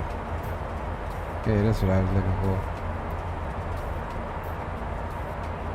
So it made a right turn, came up the coast of Florida, and stayed out to sea, and then curved up into the Chesapeake Bay. And you talk about some people that ain't never dealt with a hurricane before. We was it. We was it. But honestly, it wasn't as strong as they made it out to be. We didn't have much damage. I think by the time it got to us, it was like maybe a Cat 2 or something like that.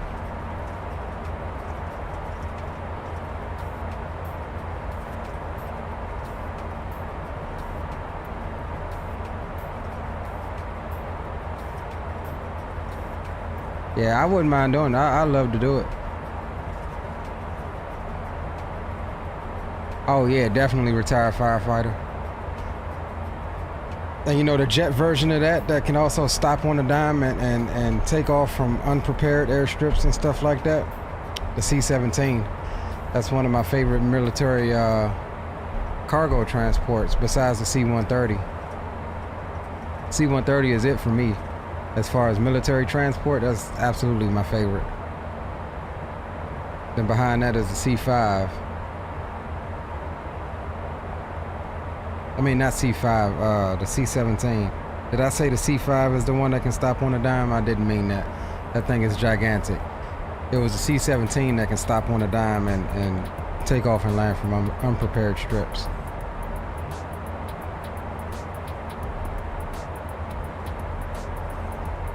Used to jump out of C-130s? That's what's up, bro. Yeah, 17 definitely cruise faster. It's a jet, 4-engine jet. C-130 is a 4-engine turboprop.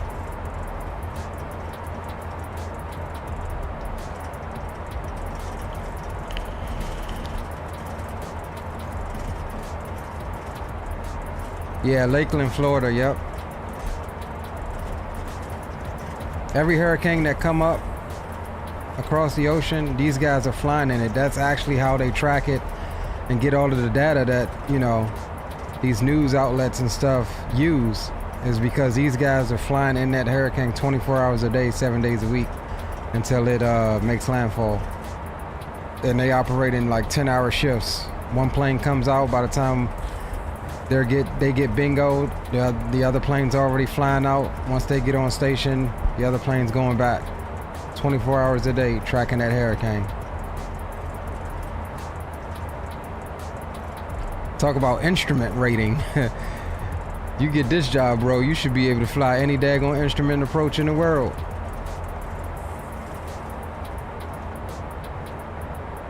Because you have nothing to rely on except your systems back there.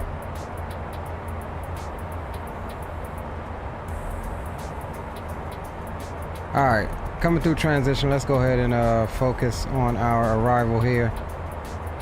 And we'll go ahead and go over to, hold on, what? 3004, I thought I had it set. All right, there we go, 3004 on both sides is set. Coming through 18,000. And we'll zoom in one notch here.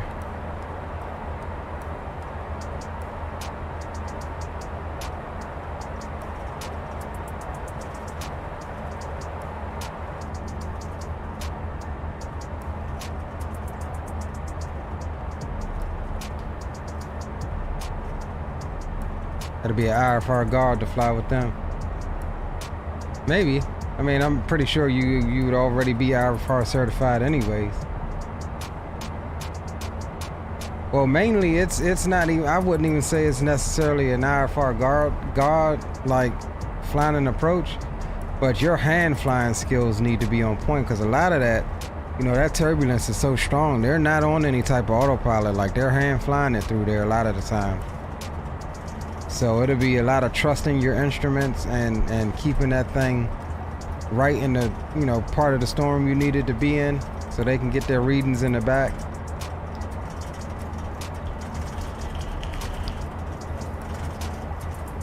You need to be good at reading your instruments as far as the weather, the wind shifts and all of that good stuff. Because from what I learned watching a documentary one time about them, so when they fly through the eye, they need to be able to mark the dead center of the eye. And that is actually the portion of the storm where the wind, like you originally see the winds go from right to left and then left to right, something like that. But once you get dead center on the eye, the winds, it will actually read 0. And that's where they'll put a GPS location and mark it. And then they'll do that over time. And that's how they can tell the track of the storm, on where the track of the storm is going. So they'll zigzag all through the eye trying to find where that 0 reading is to put a mark on it. And then they'll do it over and over and over again after they have already measured the outer bands of the storm and the 4 different quadrants of the storm and things like that. I used to want to be a meteorologist, so whether it's another thing that I'm interested by outside of aviation. All right, so let's bring this speed on back. We'll say 240. We come through 12,000.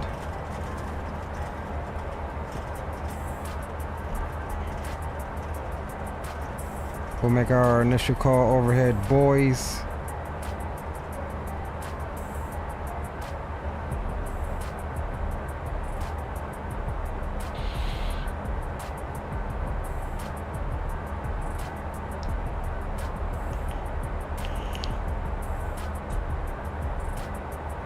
And we'll dump out some boards just to help us so we don't bust that 250 at 10. Coming through 11,005 now.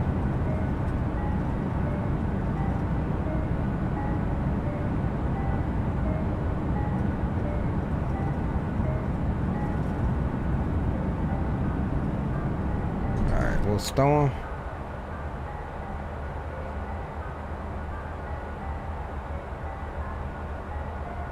Definitely agree with you, D-Champ. 50 miles from my home, and I'm in Wesley Chapel, Florida. 13 miles from North Tampa. Okay.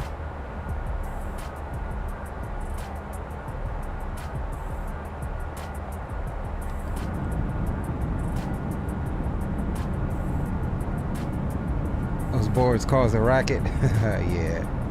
All right, coming through 10,000. We'll get lights on.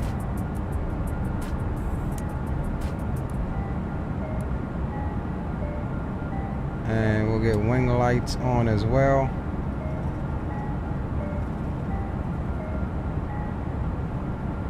Music can go bye-bye for now. And we'll bring that speed on down to 230.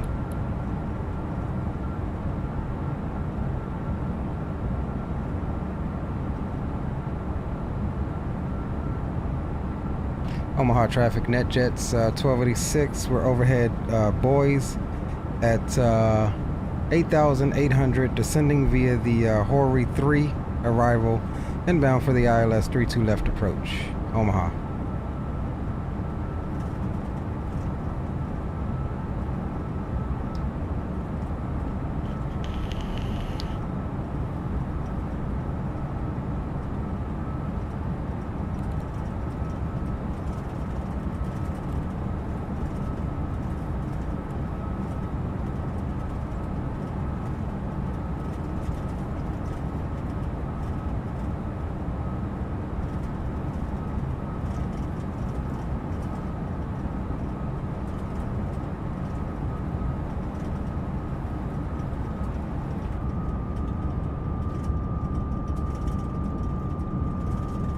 Boys, I don't know what's up with this wiggle waggle, man. I don't know if that's an XPlane thing or what, but weird.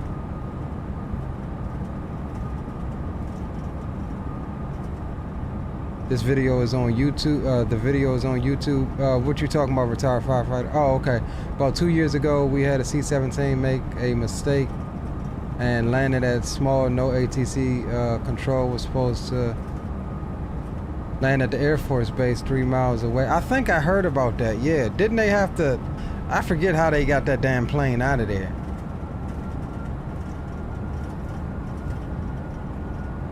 D-Chan says I only see the movement on some aircraft, not all. Yeah, I agree. I don't know what's up with this. The 7.5 did this too, I think.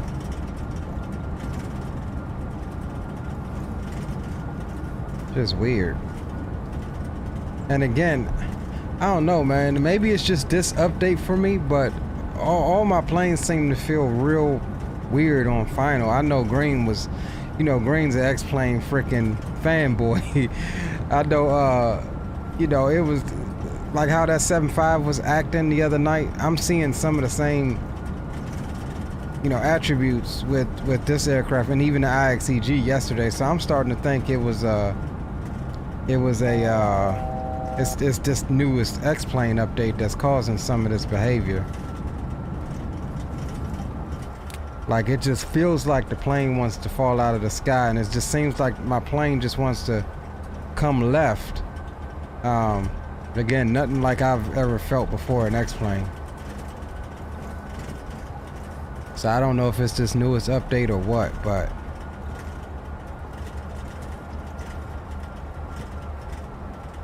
see, like this wiggle waggle, it's annoying. Like, why is it doing that?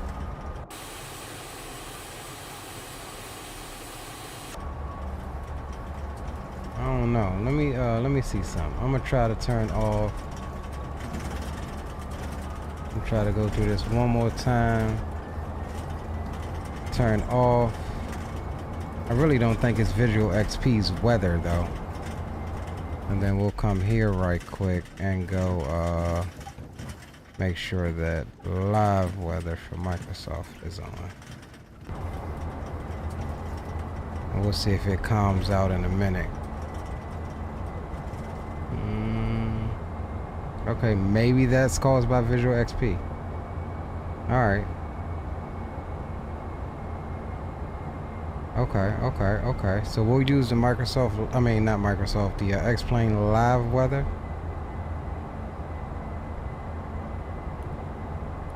And we'll come to the right a bit more.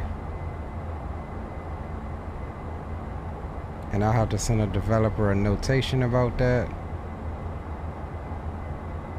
We'll try the XP's live weather for a little bit, next couple of flights, and see if it's truly the live weather that's causing it.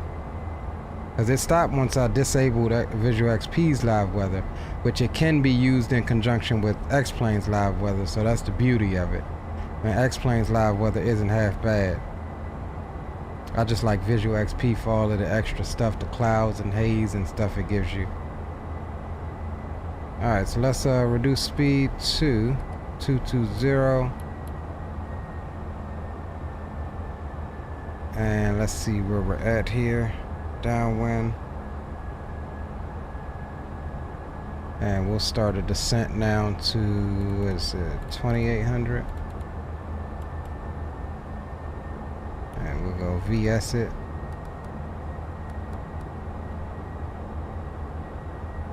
Omaha traffic, NetJets 1286, left downwind for the ILS 32 left approach. Omaha. Alright, we'll bring that speed on back to 180. Let's not get into it too fast. Try to make this a decent little approach here. And we'll go direct to here. That should be a good intercept.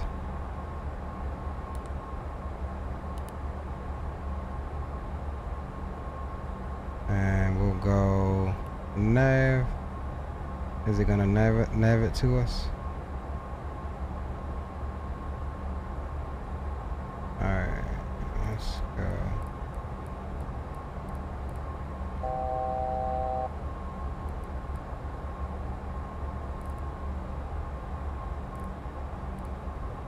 Alright, we'll vector ourselves here. And let's arm the ground spoilers. Reversers are armed. 2500. Omaha traffic is at Jet 1286 is left base to final. ILS 32 left approach. Omaha.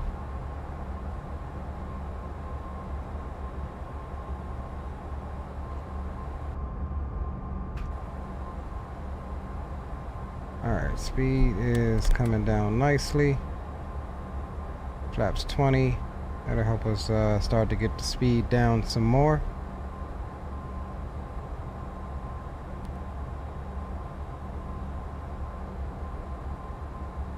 Alright, approach is armed.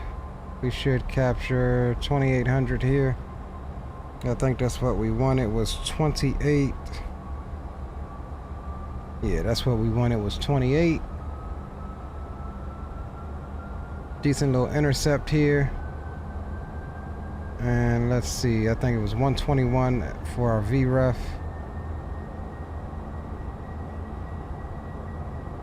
And we'll get this on for you now so we don't forget. 2 days later, they flew it out. Okay. Short runway, we did not think it had enough runway, but it did, yeah. That thing probably left full flaps too.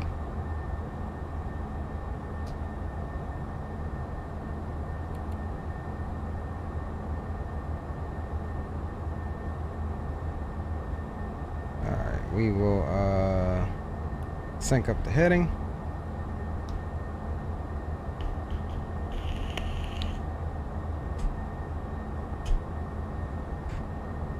Alright, so we're coming in the middle of the glide, so what we're gonna do is start bringing that speed on back. 155 should be good.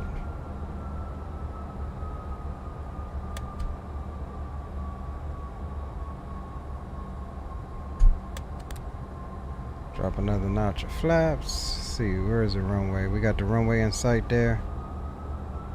Just trying to get configured a little bit sooner than we did the last time.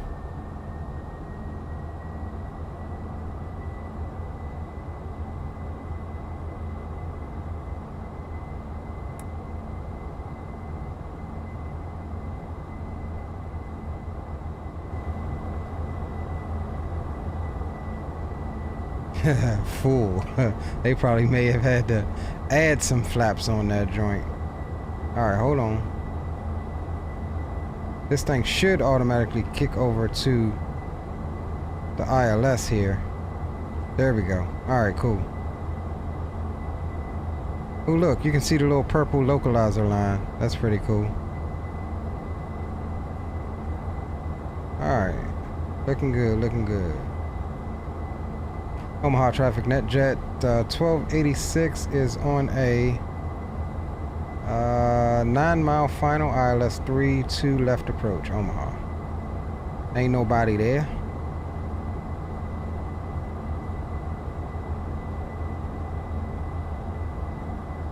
Nice slow approach here. We'll get ready to drop the gear.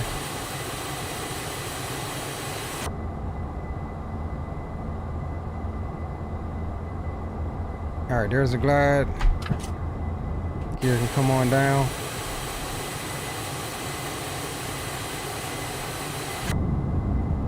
And we'll come on down to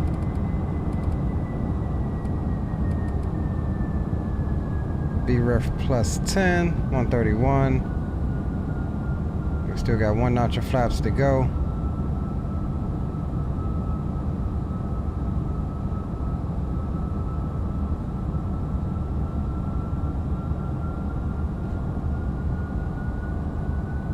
Omaha traffic is at Jet 1286 short final ILS 32 left approach, Omaha.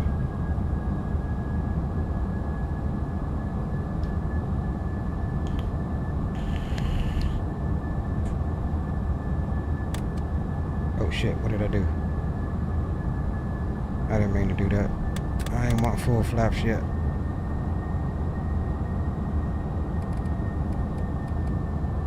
Alright, 2-1. Now we can go full flaps. 1,000. 1,000 foot. We'll go ahead and take over. Where's my... Okay, my autopilot disconnect isn't working.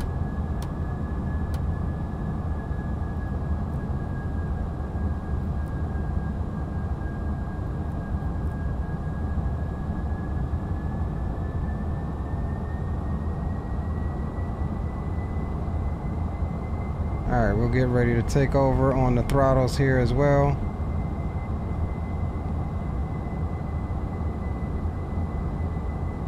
Much more stable approach here.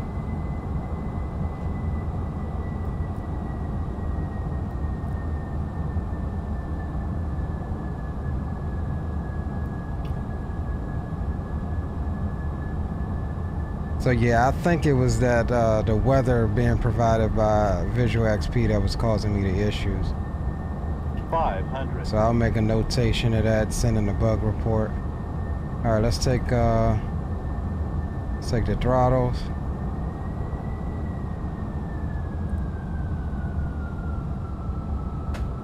We are high. Approaching minimums. Continue. All right, there's the glide coming. Landing. Much better. 100. 50 over the thresh. 50. 40. 30. 20. 10. There's a float, just hold it. Nose came down a little too hard. We got a little slow, but that's all good. Still much better than the first one. I think we've got the problem figured out.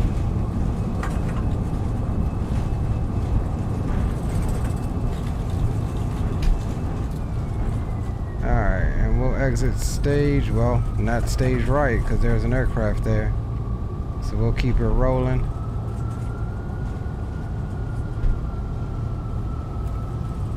Daggum Frontier.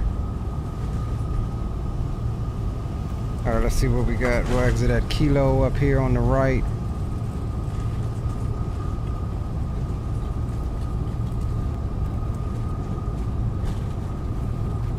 And we will get some replays of that one.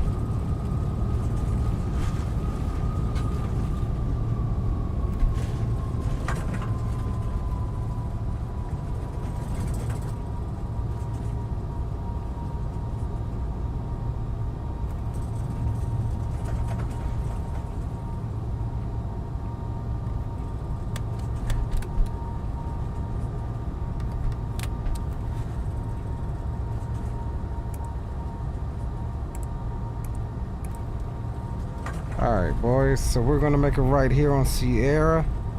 Take Sierra down to where we can cross over.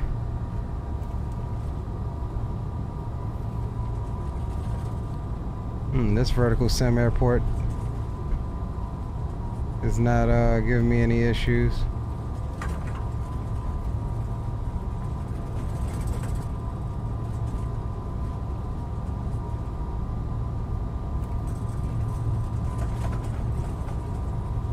So I guess it just needs to be optimized for 12 for the other ones, but I don't got vertical doing that.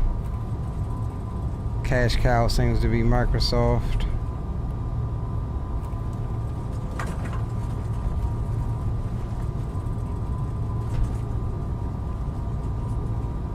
Alright, so nothing coming down that runway, nothing is down there. We'll keep it rolling.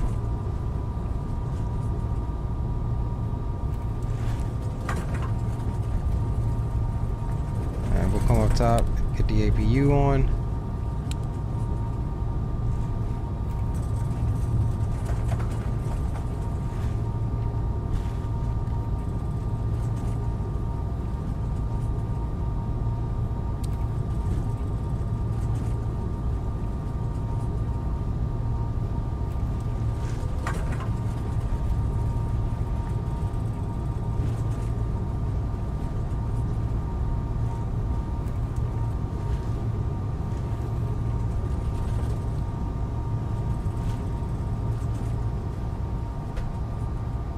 Omaha traffic, ZJet 1286 crossing 32 right at Mike, Omaha.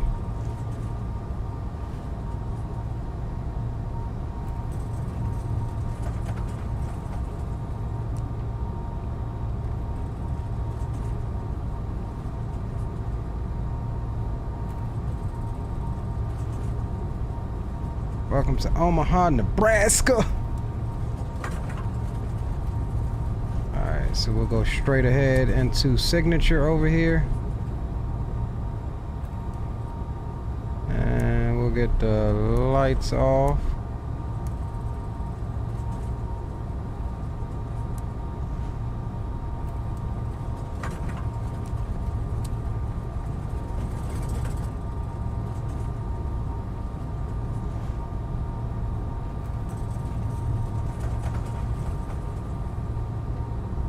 Got the Falcon Jet. Hey, we had a Falcon Jet run off the runway up here at Baltimore the other day. Speaking of.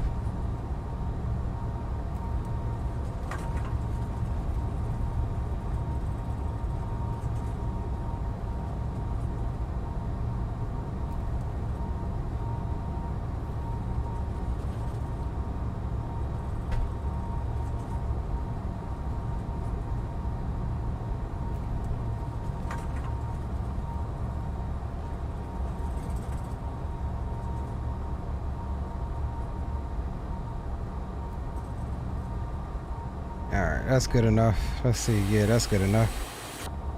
Alright, let's go. Parking brakes. APU is on.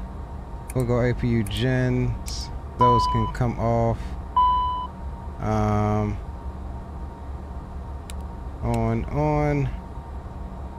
And we'll come down and shut them down. And we'll go Challenger 650 gear and chocks.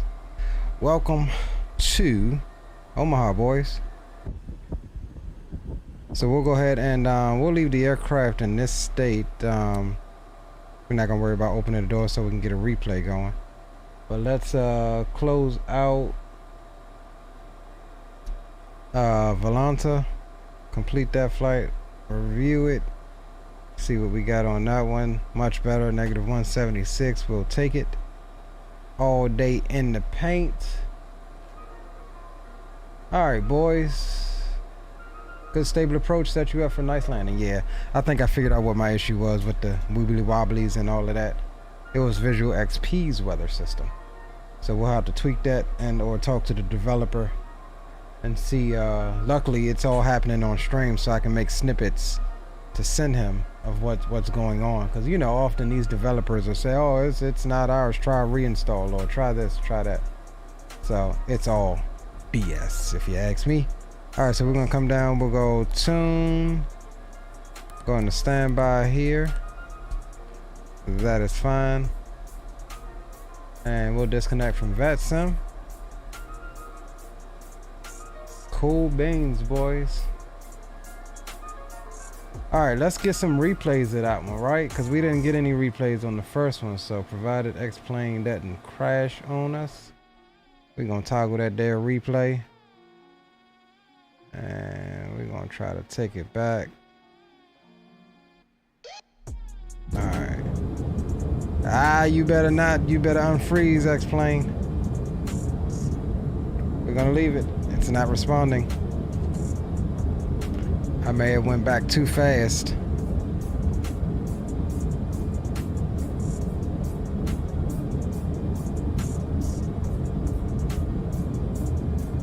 Let's leave it for a second without clicking anything and see if she comes back to us. Dang it, that was a decent approach too. We'll get that out of your way.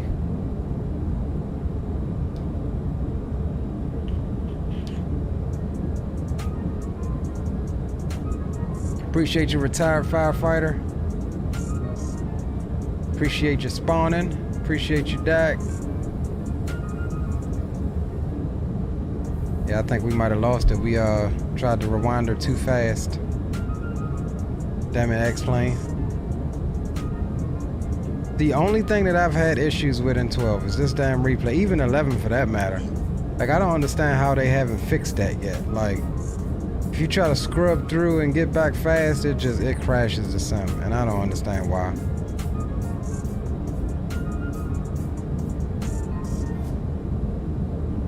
We're gonna try to leave it for a couple more seconds and see if we can get her back without clicking anything.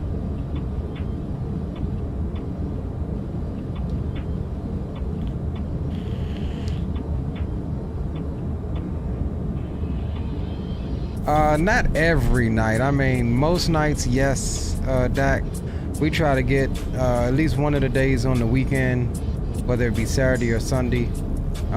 Definitely on Thursdays is usually one of my key days. Mondays is usually one of my key days. So yeah, we'll plan on doing something tomorrow. So yeah, just stick around. Make sure you're in the Discord, easiest way to find out. but we'll probably end up doing something tomorrow because I didn't do anything Saturday.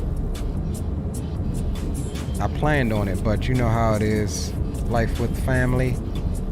They be having other plans, so yeah, we'll try to do something tomorrow. Not sure yet. We haven't really flown in Microsoft on the new system yet, so I think we'll start the week off in Microsoft possibly tomorrow. I may do another little flight here in a moment just to make sure that on Microsoft, just to make sure that all of that stuff is updated and try to do whatever needs to be done. And if not, as a fallback, we know we got XPlane working now, so we can do something over here. But it's usually last minute that I come up with something as far as the flight goes. But I do have a backup. I have a backup to if I need to do too much in Microsoft between tonight and tomorrow.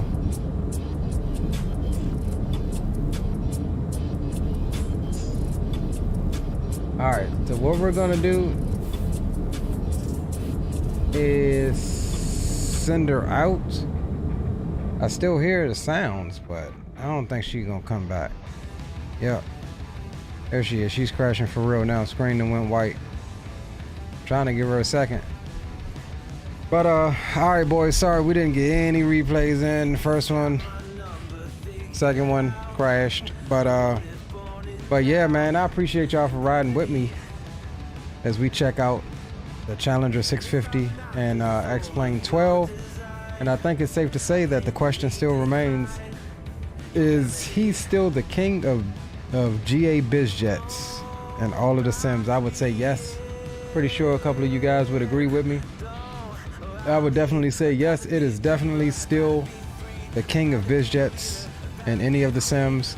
And so yeah, as you just heard, we are planning on doing something tomorrow. I don't know what yet, but it'll be around our usual time if I can manage to make it happen. Like I said, keep your eyes on the channel, keep your eyes on the Discord, ¡Discord in chat if you are not already part of my Discord. And guys, man, make sure y'all drop the likes if you haven't already done so. And if you've been here the entire time or whatever, and you enjoy the content and not yet subscribed to the channel, what are you waiting on? Subscribe. Do it. We're trying to get to 1,000. Do it. Do it. Ain't nothing stopping you. It's free. So, yeah, boys. Take care of yourselves, man. Enjoy the rest of your night. Get some rest. And we will hopefully see you tomorrow. And with that said, we'll get that out of your way. Yeah, hopefully we'll see you tomorrow. And it's a good chance we'll see you tomorrow. But until then, take care of yourselves, do something that you're passionate about, and your boy Leo is signing off. See ya!